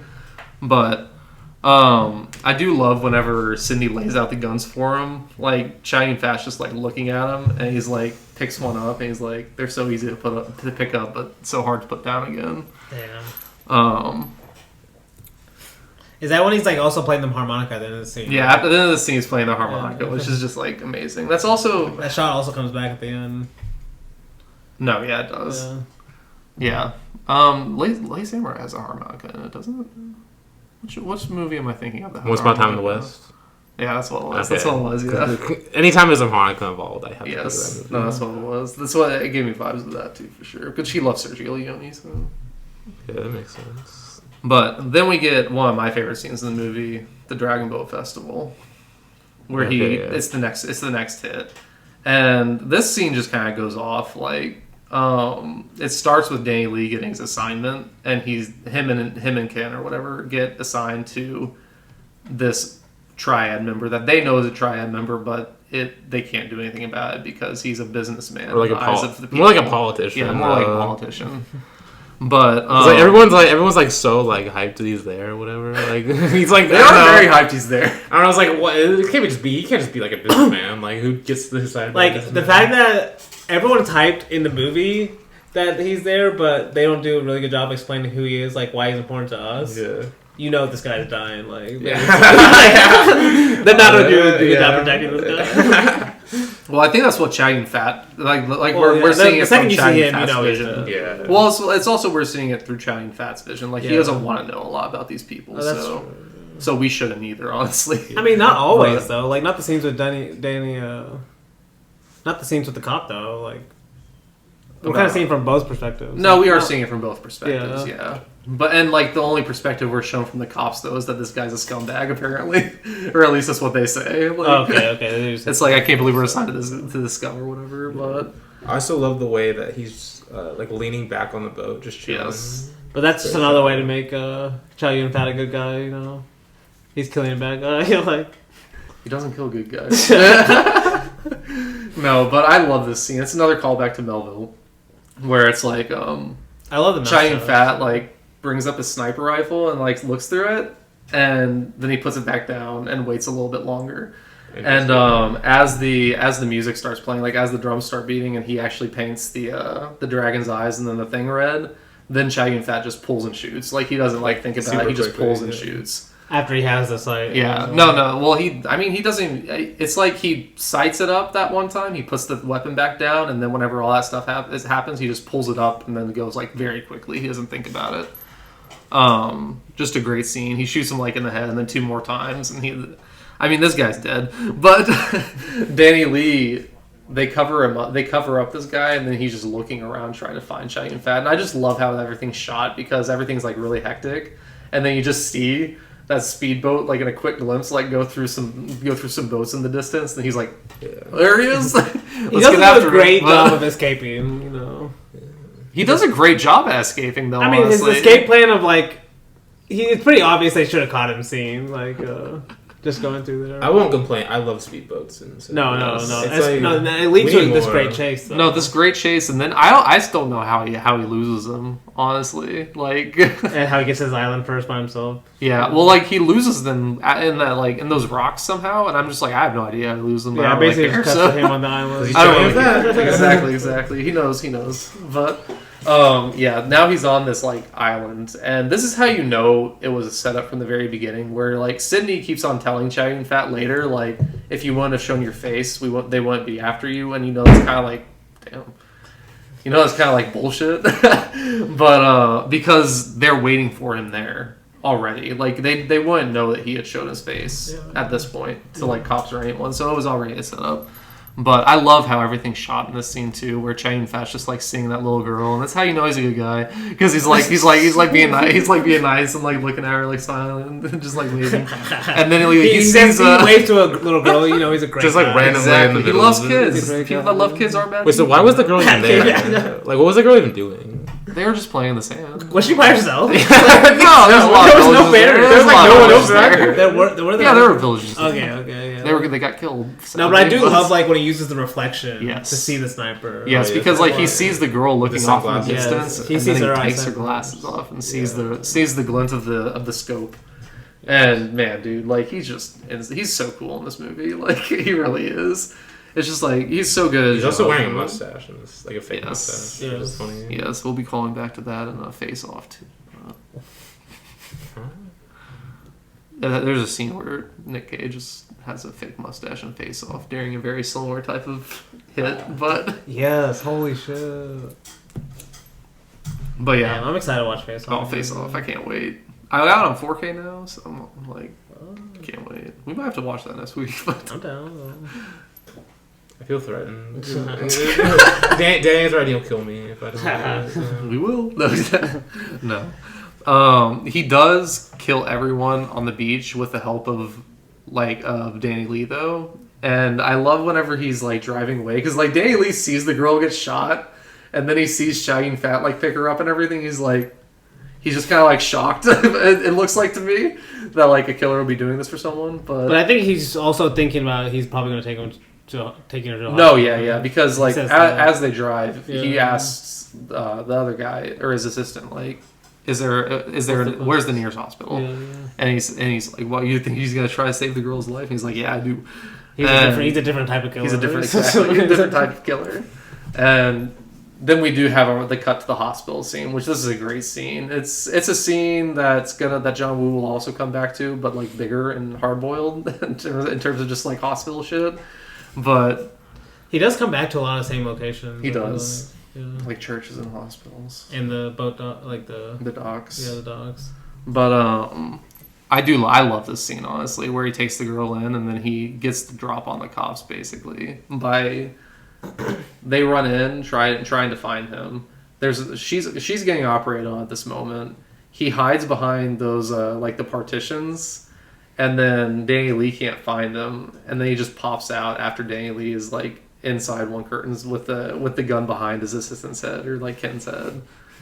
And then like I just especially love how we're shot like Danny Lee like looking at him because his face is completely covered by like the gun and then his assistant's head for a while before he like moves off to the side and you can finally see him in full and he can like see him fully again.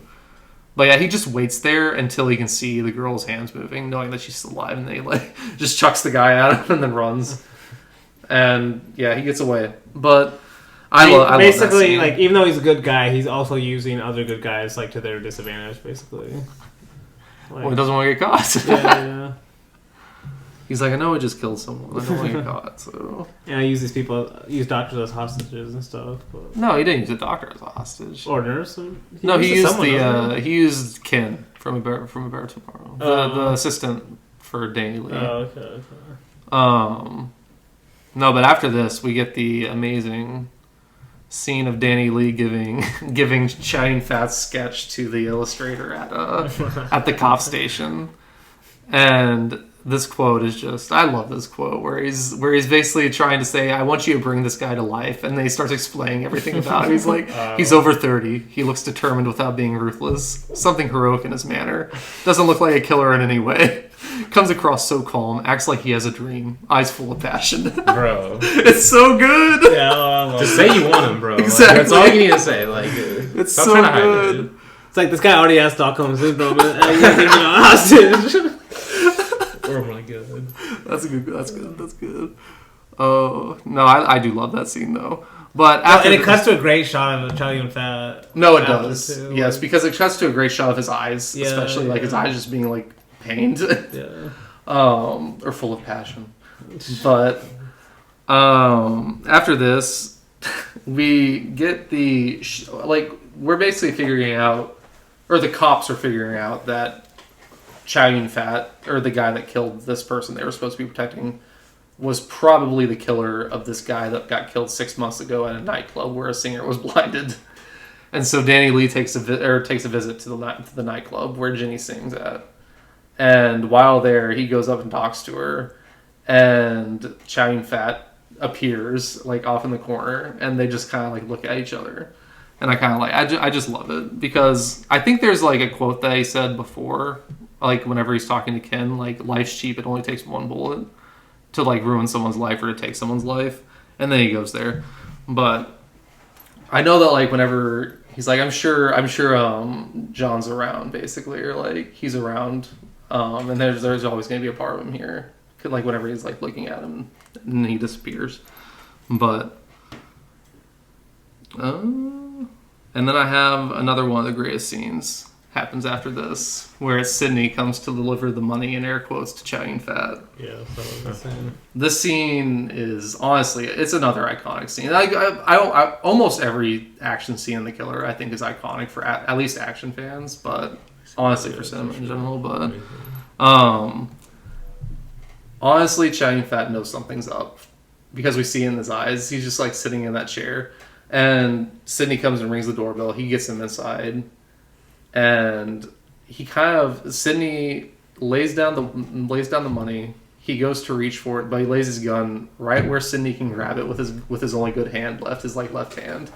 He's, at least to me, he's testing Sydney to see if he's actually going to betray him, and he definitely is, obviously, because there's no bullets in that gun. Yeah. And like, this is what I'm talking about with Chow Yun-fat in terms of like his face and his eyes, especially, and how John Woo fills them, especially, is his eyes in this scene where he gets betrayed by one of his closest friends is so good. Like, he's just like got this like manic kind of like look on his face, and his eyes are just like he's like just like crying. Yeah. And then he just, and the way it's shot too, it's like, yeah, a little high angle. It's a little bit high angle, yeah, just like a little bit high angle, like you're kind of just looking at down. And then Sydney grabbed the gun and pointed at him. He pulled the trigger. Yeah. And no bullets came out, and then he just opened up his hand and all the bullets were there. And then he pulls his gun out, and some just cool ass shit happens. Like, it's basically all visual too, for the most part. is. Like seeing what's happening. Of like, I just love how it just like, doesn't it start with him just like going back, like scooting his chair back and just like starting to... Yes. No, I have in my notes, like, I've mentioned every time that I've talked about John Woo, I feel like I love the way, like, he, in terms of like coordination and like orientating you to like what you're watching in the action, he's one of the greatest at, and probably the greatest at. And this scene is one of the greatest. Yeah, using stuff you never think could be used in an action scene. Yeah, like, I mean, just the start of it, like him just seeing someone like just coming through the mirror and then just scooting the chair back and just everything just happening like at one after the other. Like, it feels completely choreographed. Like, he knows before they do what's going to happen. It's insane. It's insane. But I also like this scene specifically. Is it's a little better when we get to see Danny Lee like reenact it after too, which makes it like, it's one of the best uses of the double in the movie. Yes, exactly. And he's like so excited to be figuring it out too. He is, dude. Well, because at this point they didn't know if this is where he actually lived. That's just one of his hunches. Yeah. But I do love at the very end of this specifically where he like puts the gun in Sydney's mouth, or like he like puts the gun up to Sydney and like says who's trying to kill me, and then Sydney says, "Be honest, is there like any bullets in there?" And he says, "I always save a bullet for either me or my enemy," and then Sydney gets really scared and tells him who, and then he's like, "Did you actually have a bullet in there?" And then he pops out a bullet. That's so good because that'll also come back later on in a little bit more of a comedic scene, but. After this we have the double scene where Danny Lee sits down in the same exact position, and John Woo just starts doing like a dolly shot across, and it's just changing between Chow Yun-fat and Danny Lee with each panel each panel we're going through, just trying to show you that this is what he's trying to do. Like he's trying to connect these two people as like they're not two different people, they are the same person basically. I just love it because like whenever he figures it out and he like backs up and points his gun at his partner and he falls in the same exact position, it like freeze frames on his face, like being like super like proud of himself, and I just love it. I just love his face in this movie. He's got a great face too. But after that we have the meeting between John and Lee at Ginny's. This is where Danny Lee tries to get the drop on Chow Yun-fat in his apartment with the help of his assistant, who gets chewed out by an old lady who got paid by Chow Yun-fat to chew him out. What did she say to him? She's like, "Why are you putting all the trash here? This is a fire escape. If there's a fire, no one's gonna be able to get out." I'm like, does this guy live here too or something? I'm like, I was kind of confused at first. No. He just she lives there, but the guy is Danny Lee's assistant. She just chews him out, which is hilarious. But Chow Yun-fat knows something is going on, obviously, because he's amazing. But he makes it sound like he's leaving. Danny Lee opens the door, and we get maybe the most iconic shot in the movie, where they're pointing their guns at each other directly in the doorway. Damn. So good. I love when like he has to go to the bathroom and she's like, "Oh yeah, I'll take you with you." Yeah. And he's like, "Wait, hold on, there's a rat in the kitchen. It's going away. I gotta go." There's some great quotes in this one because it's like depending on what version you watch, like it's either Shrimp Head and something else, or it's Dumbo and Mickey Mouse, which is the Hong Kong version. I love that version so much. Just like the translation being like Dumbo and Mickey Mouse, just fucking hilarious. Is Chow Yun-fat Mickey Mouse? Yeah, Chow Yun-fat's Mickey Mouse. I need a better tomorrow, but just like Mickey Mouse. I gotta see how it is. Mickey Mouse and the Beaver. Honestly, Goofy would be more expressionist. Imagine Goofy doing the monologue. That's what I'm saying. Okay, we need someone like Mickey would be kind of annoying. I feel like Goofy's cool. Goofy's no, Mickey would be. Oh, okay, maybe. Goofy's cool. What about Donald Duck? No. All right, I can see it. Way too Man, they need to be like a website, like insert your favorite character doing this monologue, like in the world of AI. ChatGPT. Daffy Duck doing the monologue from Chow Yun-fat in The Better Tomorrow. That's like the one good thing AI could give us. Now we can get video too.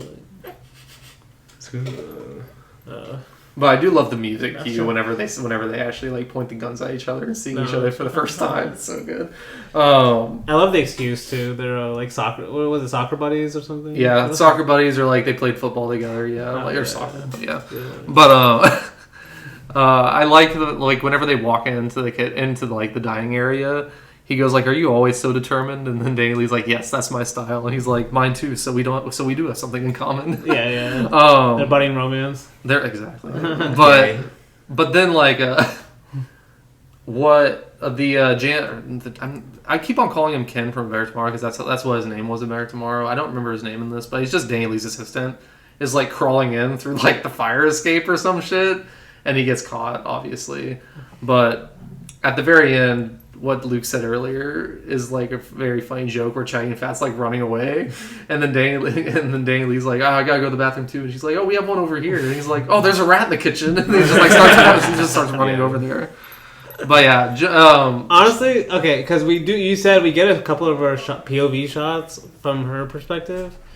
Based on that, she should have had some idea about what's going on in this scene. Like guns pointed at each other. Yeah. Like No. It's all silhouettes. It's all shadow. Yeah. You should still be able to see. I've seen enough movie. You should be able to see a gun pointed at you by a silhouette. It's getting worse though. That's something we do know. Okay, that's true. That's true. She is literally blind by the end of Even this. though we do see a silhouette shot later in the movie. It's very dark, though. No, and it's... Because I remember seeing that, I'm like, okay, she should have seen what's very going on dark. earlier. I'll point it out. It's very dark, though. Not in this scene, it's very bright. There's a lot of bright silhouette she should have been seeing. She should have been seeing. She's blind! No, but Chow Yun-fat ends up escaping, and I love the little wave he gives from the bottom, like back up to Danny Lee. He just like kind of like waves at him like this, and then runs away. But Danny Lee goes and tells Jenny the truth after this, and she doesn't really want to believe it, but at the end of the day, she knows it's true. But that will be coming back here, is what I'm saying. After that, Chow Yun-fat tries to put a hit out on the man who put a hit out on him. I tried to whack him because like I just watched Mean Streets, and so I was like, he's trying to whack this guy, but right before we see like Chow Yun-fat actually going ham on this guy, we see Sydney like begging to get the money for him, and it's what really sets Chow Yun-fat off. We do see he almost succeeds in killing the man, in killing this Wing. I just call him Wing Jr. because it's the nephew or the hit on his uncle, which that's another thing that has revealed Chow Yun-fat, where he did used to believe that everyone he killed deserved to be killed, but now he's like, Sydney told him that he was an accomplice basically in someone murdering his own family. And he's like, okay, this is like the truth is being revealed to him, and he's not very happy with his profession, obviously. You should have realized this at a much earlier time. He should have. It doesn't matter. Give him a break. Exactly. What else is he supposed to do? This is always good. He kills like thousands of men, and it takes like blinding one woman to be like, oh my god, I'm wrong. I'm wrong. I mean, that's basically true though, right? He also hurt the girl, or the little girl too. But okay, alright. But yeah, like after this attempt on this mob boss, he runs away after Sydney shoots at him. And they have this little scene above Hong Kong where he's like, if you're my friend, kill me now. I loathe seeing you demean yourself by begging. Yeah. And then Sydney says, though I didn't succeed, I risked my life to get your money. I could have just killed you. I didn't have to beg Wing for your money. I'm not completely without honor, am I? No, and it's just like this. I kind of love Sydney's character. Yes. Like honestly, Wu kind of showing like how pathetic it is to live by these kind of old values. Kind of, honestly, in a way, because like it is kind of pathetic when he's begging for the money. Yeah, it is like sad to watch it happen. Because especially he's supposed to be a Triad boss himself, I think. Or he was a hitman. He was a hitman for a long time. Oh, Sydney was? Yeah. Is he an elder now or something? Or he was another assassin. Oh, okay. I forgot. But I think he's definitely something to that family because he's been with them for a long time. And the reason why that head guy won't kill him anymore. Yeah, is because of his father. Yeah.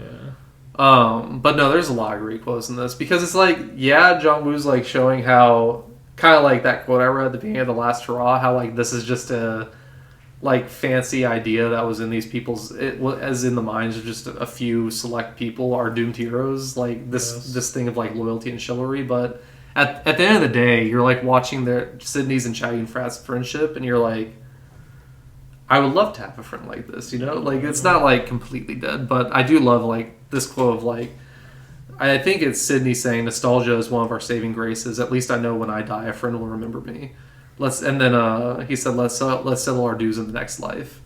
And then Chow Yun-fat responds, I think we can cancel them right now. That's what friends are for, right? And so like that, they're good now, basically. Even after all that's happened, it doesn't really matter to them, but. He still goes to get them the money, though. No, he does. He does still go and get them the money. He has to follow through on a promise. Exactly. Or else he wouldn't be a man. The end of this movie is just so good. No, because I love how like it doesn't make any sense that he's doing any of this. But he's like, I have to follow through on a promise. Like, that is a kind of Melville thing, too, I can see. No, their relationship kind of is very Melville. Yeah. Like, these two shouldn't.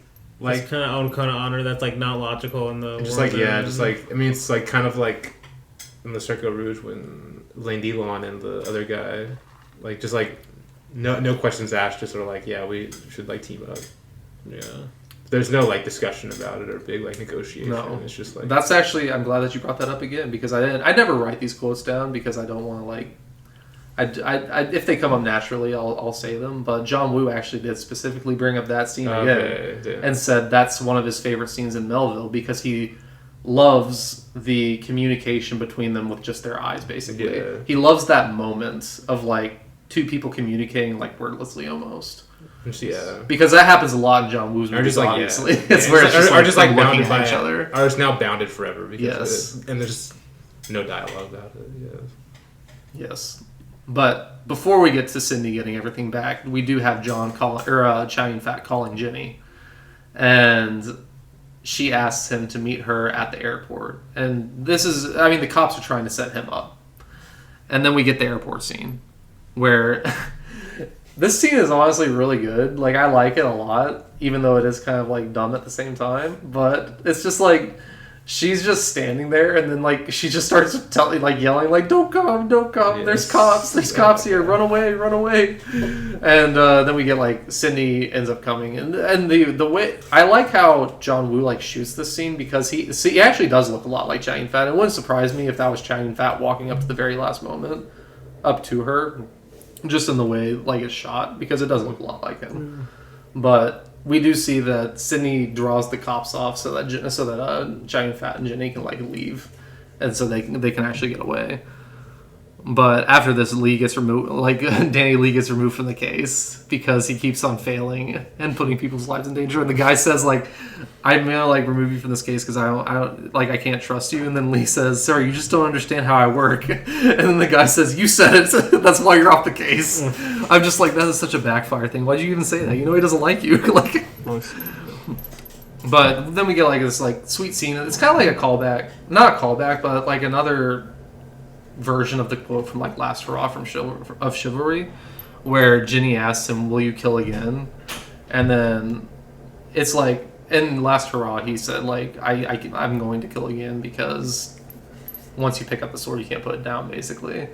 But in this one, it's Chow Yun-fat saying, like, I used to think everyone I killed deserved it, but now I believe everyone deserves to live, so he's turned his back. He's a changed man now. He is a changed man now, exactly. But he still have to pay for his sins. And he will. But Sydney is... I'm looking at Day the whole time. I'm just like, what is it? He's about to say something. He will pay for his sins. Yeah. But Sydney is released from police custody after Danny Lee gets removed from the case. And Ken starts following him again. And this is where the hitman, or the newly hired hitman for Wing, comes and kills... or shoots Ken. You think he's going to die because he gets shot real good in the neck. And the hitman, like, starts going after Sydney. But then we see, like, Ken's still alive for a little bit at least. But he saves Sydney's life and then follows him all the way to, like, where Chow Yun-fat essentially is. I think it's, like, 6 Horizon Drive, number 6. Oh, yeah, where he just stops just randomly. Yeah, where he, like, wrecks, like, right in the middle. Sees that. He lives just long enough to tell Danny Lee, though, so that's okay. But... I mean, he has to. The plot has to go exactly, the plot has to move. But Sydney is, although it probably would have been easy enough just for the cops to do, like, there's only a split in the road. There's only 2 choices. It's not that hard. Like, you could just go down one or the other. Check the tire tracks. Like, it's not that hard. Like, which side do they go? It's too hard. I remember thinking that too. Like, why was it such a big deal? Like, he had to survive. Like, just so he could say 6 Horizon Drive. Like, it's like, are you guys cops? There were other cops there too. Like, they're stupid though. Yeah. If there's anything we know about cops, that's no.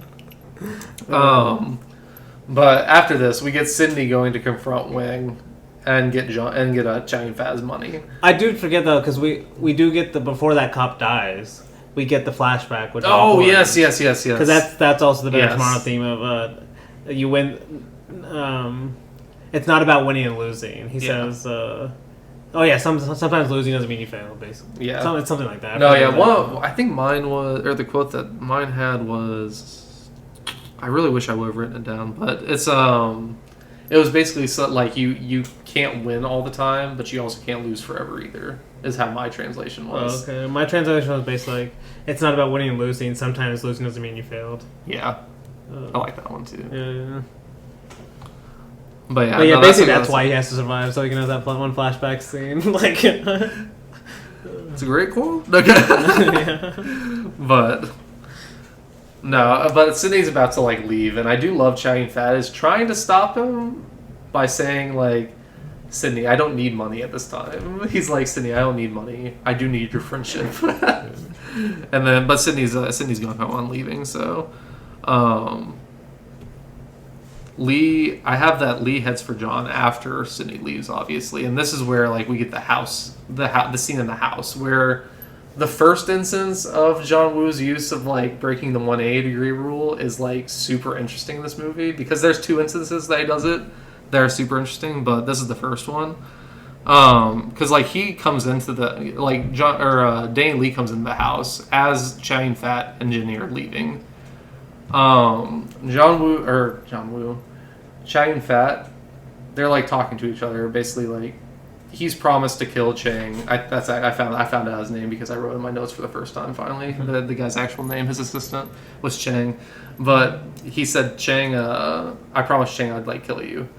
And then we see Chow Yun-fat draw his gun, and Danny Lee shoots him in the arm, but then Chow Yun-fat shoots behind him and saves him from from Wingsman. Yeah. And then as they're on the ground, like they fall to the ground, point their guns at each other again. Each time he cuts to the other one, they're in the same exact position. They're mirror images of each other, and you actually have them on your stills. It's really interesting because like the second time this happens is the scene directly after this, but it's basically just like it's the most visual way of showing that these are the same person at the end of the day. Because breaking the rule like that. Yeah, breaking the rule like that is showing that they're mirror images of each other. Yeah. And I do love that, but this entire gunfight is fucking amazing, honestly. Like it's just another great instance of John Woo's choreography, just like orientating you to where you need to be, basically, and never losing your focus on anything, even though there's a lot going on and a lot of bullets flying. But I do,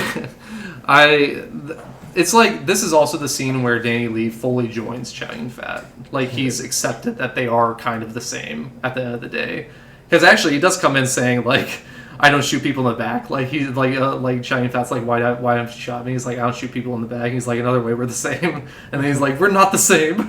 Like Danny Lee like screams that, but no, it's like he finally accepts that they are the same after seeing Ginny essentially and the plight that she's in.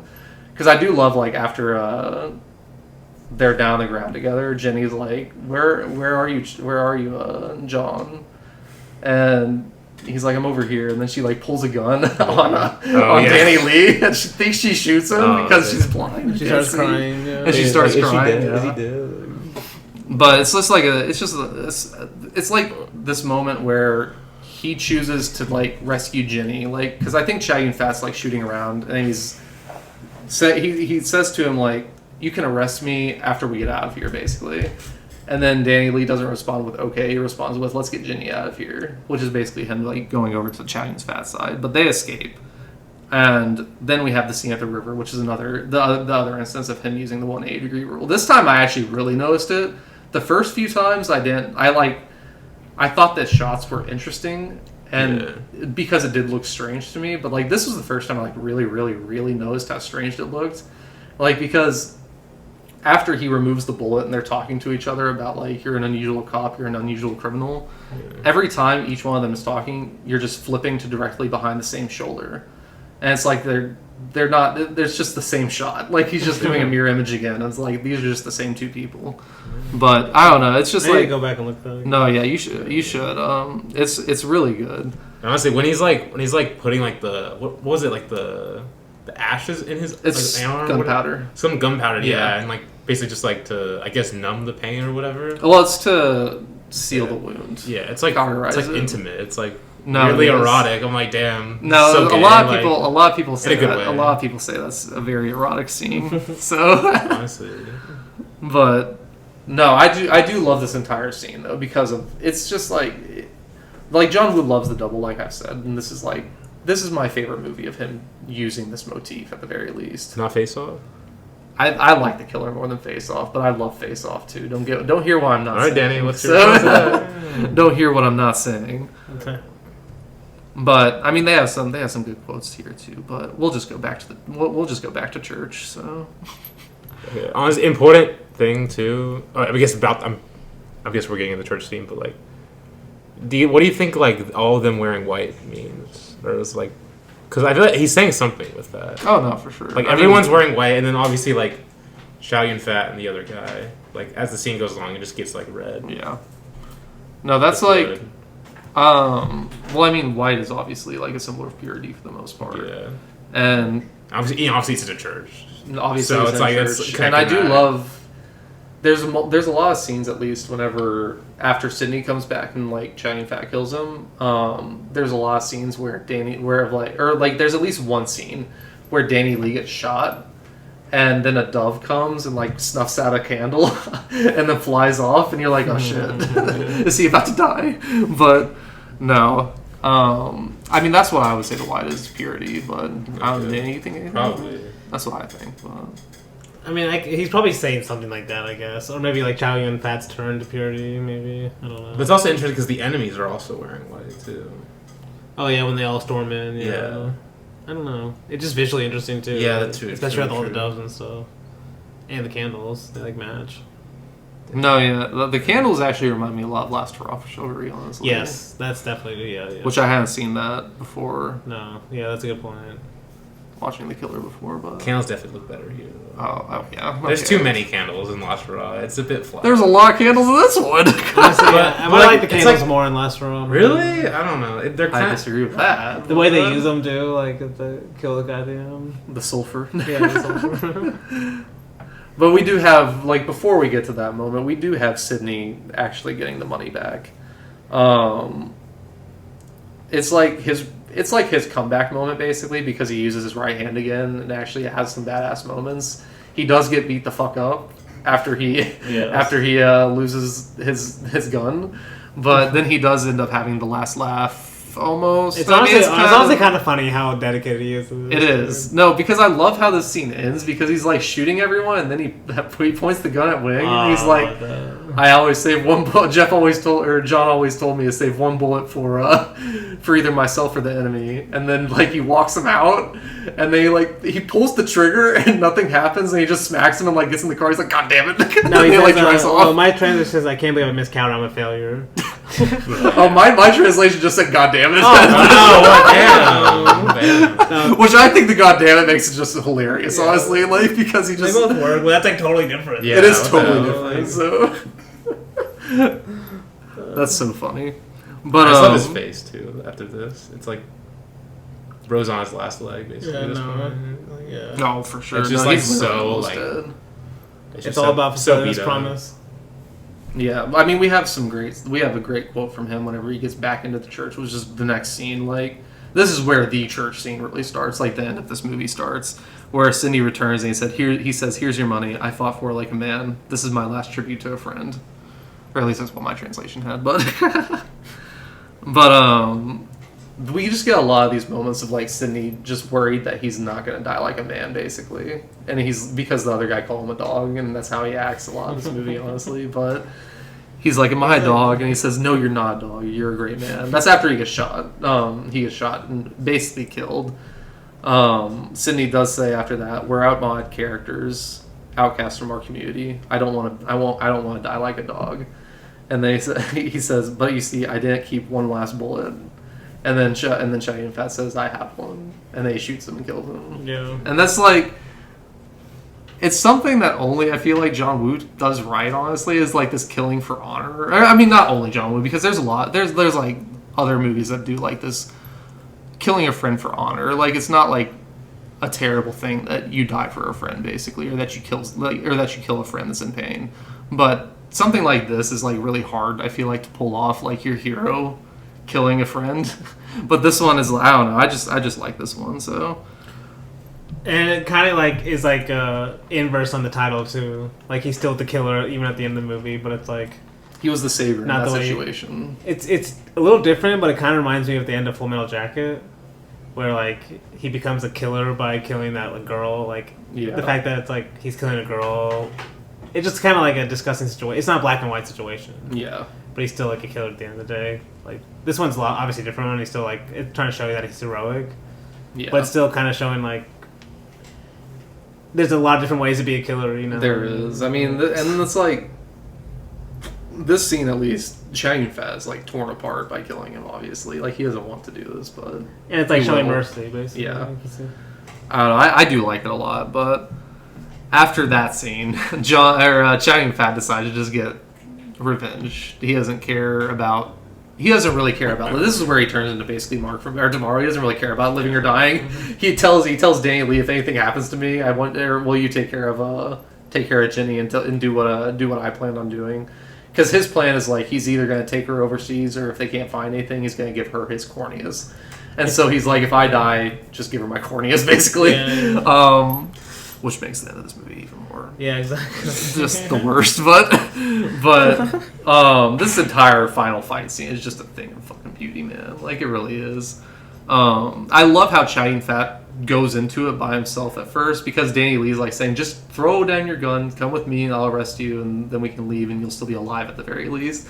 And then Chow Yun-fat's like, why don't you go out there and tell them you're a cop, and then they lay down their guns. That's gonna work. Exactly. But Chow Yun-fat does go at this by himself at the beginning. Like, he's fighting by himself, and then Danny Lee gets so, like, he's just like, you can see it on his face, he's just like, He's in love. he's in love. He really is. He's like, I can't let him do this by himself. And so he goes in with him. He goes in with him. It's so good. But whenever he joins him, it reminds me of Mark also in Better Tomorrow, because like I said, like Mark's face, like whenever he's with Ho fighting at the very end, he's like smiling. Yes. And that's what like it's the same thing he's doing in this one, where he's just like, whenever he joins him, he just starts smiling, like, oh yes, I have a friend again, basically. But I do love my translation having Dumbo at the very least, because it's like, whenever he jumps in, he says, Dumbo, I owe you. And then Danny Lee responds, you don't owe me nothing. This is a gift. This is the gift of friendship. Good luck. Damn, my translation had one can never fully repay favors done out of compassion. One can never repay what? Favors fully done out of compassion. Damn. I was like, I like that. I like mine too. Yeah. You don't owe me nothing. This is the gift of friendship. Good luck. They're similar. No, they're similar. I just like the good luck at the end of mine. Just like, good, don't die. That can't be what he actually I mean, but like, the good luck actually makes sense, because like they both need it, because there's a lot of fucking people in this trying to kill them. So I do love, like I said before, like Danny Lee does get shot, and then that dove comes and extinguishes the candle. I will say, like, we have the close-up of the Virgin Mary after Chow Yun-fat gets shot, which is a huge thing, like, and then, like, directly after that, close-up of the Virgin Mary and him getting shot, we see the Virgin Mary just gets completely destroyed by a grenade launcher, so it's like the death of this, maybe like the death of this mortality, or like, not this mortality, but this morality that these guys have, this, like, the death of these heroes, almost. Yeah, I can see that. But they do end up surviving all this somehow. Like, when, like I don't understand how the mob boss doesn't die whenever Chow Yun-fat throws all those shotgun shells and they at least shoots them. Yeah, that's what I don't understand. I don't understand that. I don't really care, because I love this movie. But that should have killed him. I would have been pissed if that didn't kill him. But and then he captured my girlfriend and then killed me. But we do have like this amazing shot of just Chow Yun-fat and Danny Lee walking out of the church all bloody in their white suits and shit, and people start shooting obviously again. Then we get just some more great quotes, which I'm interested to see what your translations have now. But mine is as they're like standing in the doorway. Danny Lee says, "We've been through so much together. I don't even know what your real name is." Chow Yun-fat says, "Is it important?" And then he says, "Whether we win or lose, you ain't going to be around. I'd like to have a name to remember you by forever." And then Chow Yun-fat says, "Would you rather see me dead or set free?" Danny Lee says, "If fate spares us, I don't want either." And Chow Yun-fat says, "You're a hell of a good friend. Remember me as Mickey Mouse, why not?" And then it goes to the freeze frames of their face. That's Which like I my favorite love. freeze frame So moment. good. I only wrote that didn't you nickname me Shrimhead at the end. The what? I didn't you nickname me Shrimhead? And then freeze. And then freeze frames. Freeze frames. That's so good. I have to watch that because I'm pretty sure the one that you guys watch is the one that I have downloaded.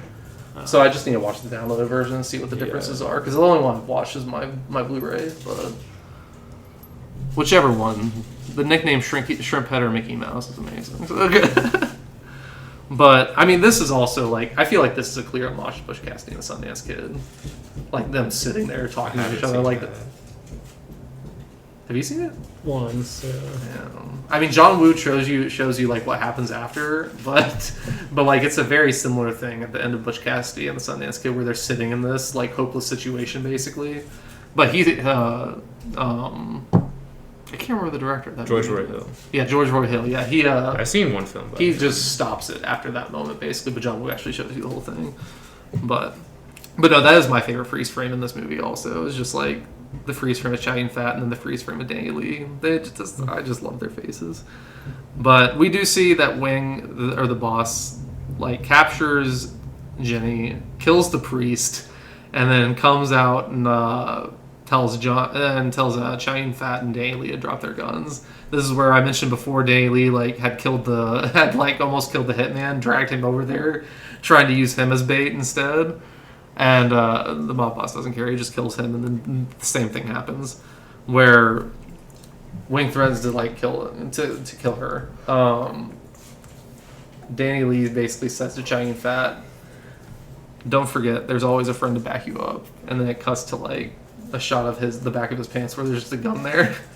So they both drop their guns. The guy obviously. Well, I'm pretty sure. I thought he also said like.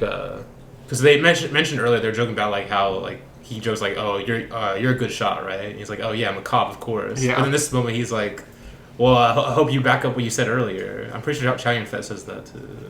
He might. I don't remember. Well, that's the main thing I remember from like this moment. No, yeah. I mean, that might have just been the translation that you watched and the one that I watched too. But the one that I had was Danny Lee just said like, "Don't forget, there's always like a friend to back you up," and there's just a gun in the back of his pants. But yeah, Wing obviously once they drop the guns, he shoots Chow Yun-fat, and then everything happens. Like Chow Yun-fat grabs the gun, shoots him, he drops the girl. Jenny's alive at the very least. Chow Yun-fat not so much, but because he tries his best and he gets shot to shit.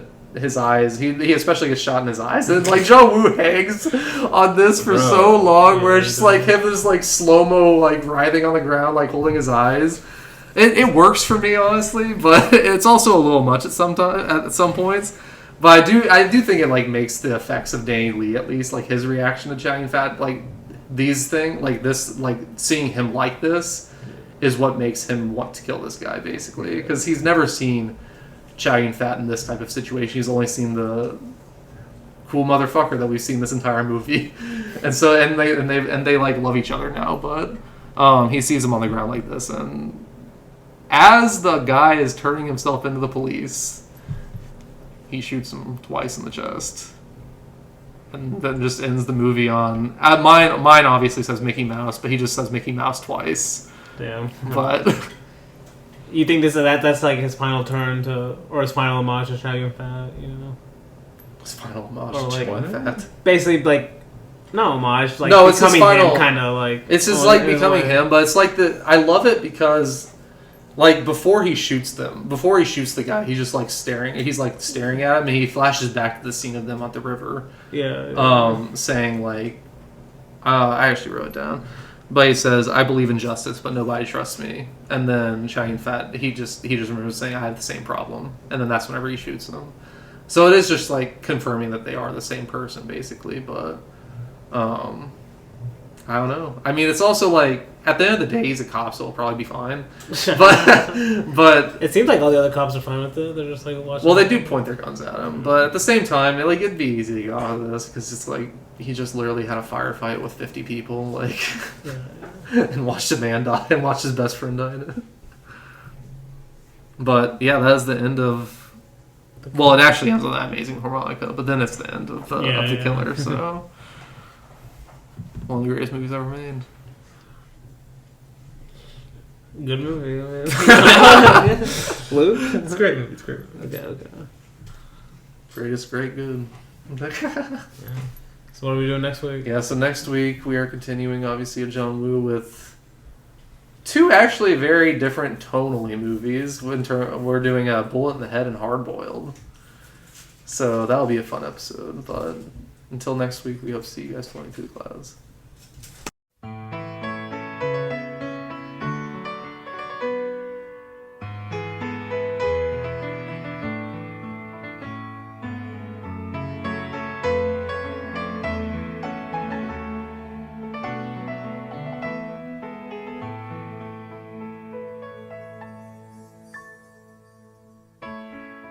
在每一天，我在流連，這心漂泊每朝每夜，多麼想找到願意相隨同伴，使這心莫再漂泊。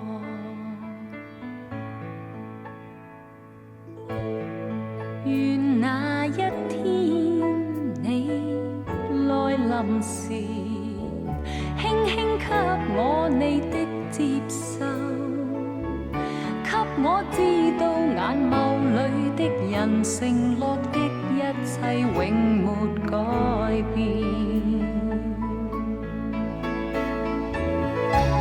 多少期望，多少夢，皆因心裏多孤寂。即使期望多飄渺，期望已能令我跨進未來，沒有得到我願尋求，得到的怎會不接受？儘管想擁有，但卻只能期待，始終淺醉在心裏。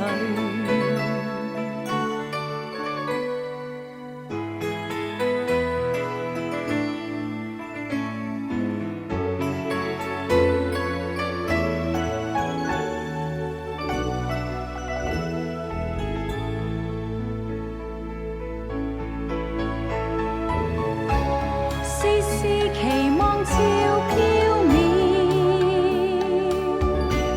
編織千串心裏夢。即使期望似夢幻，人漸醉，在夢裏開始滲漏，讓我編織開始滲漏，一天一天淺醉過一生。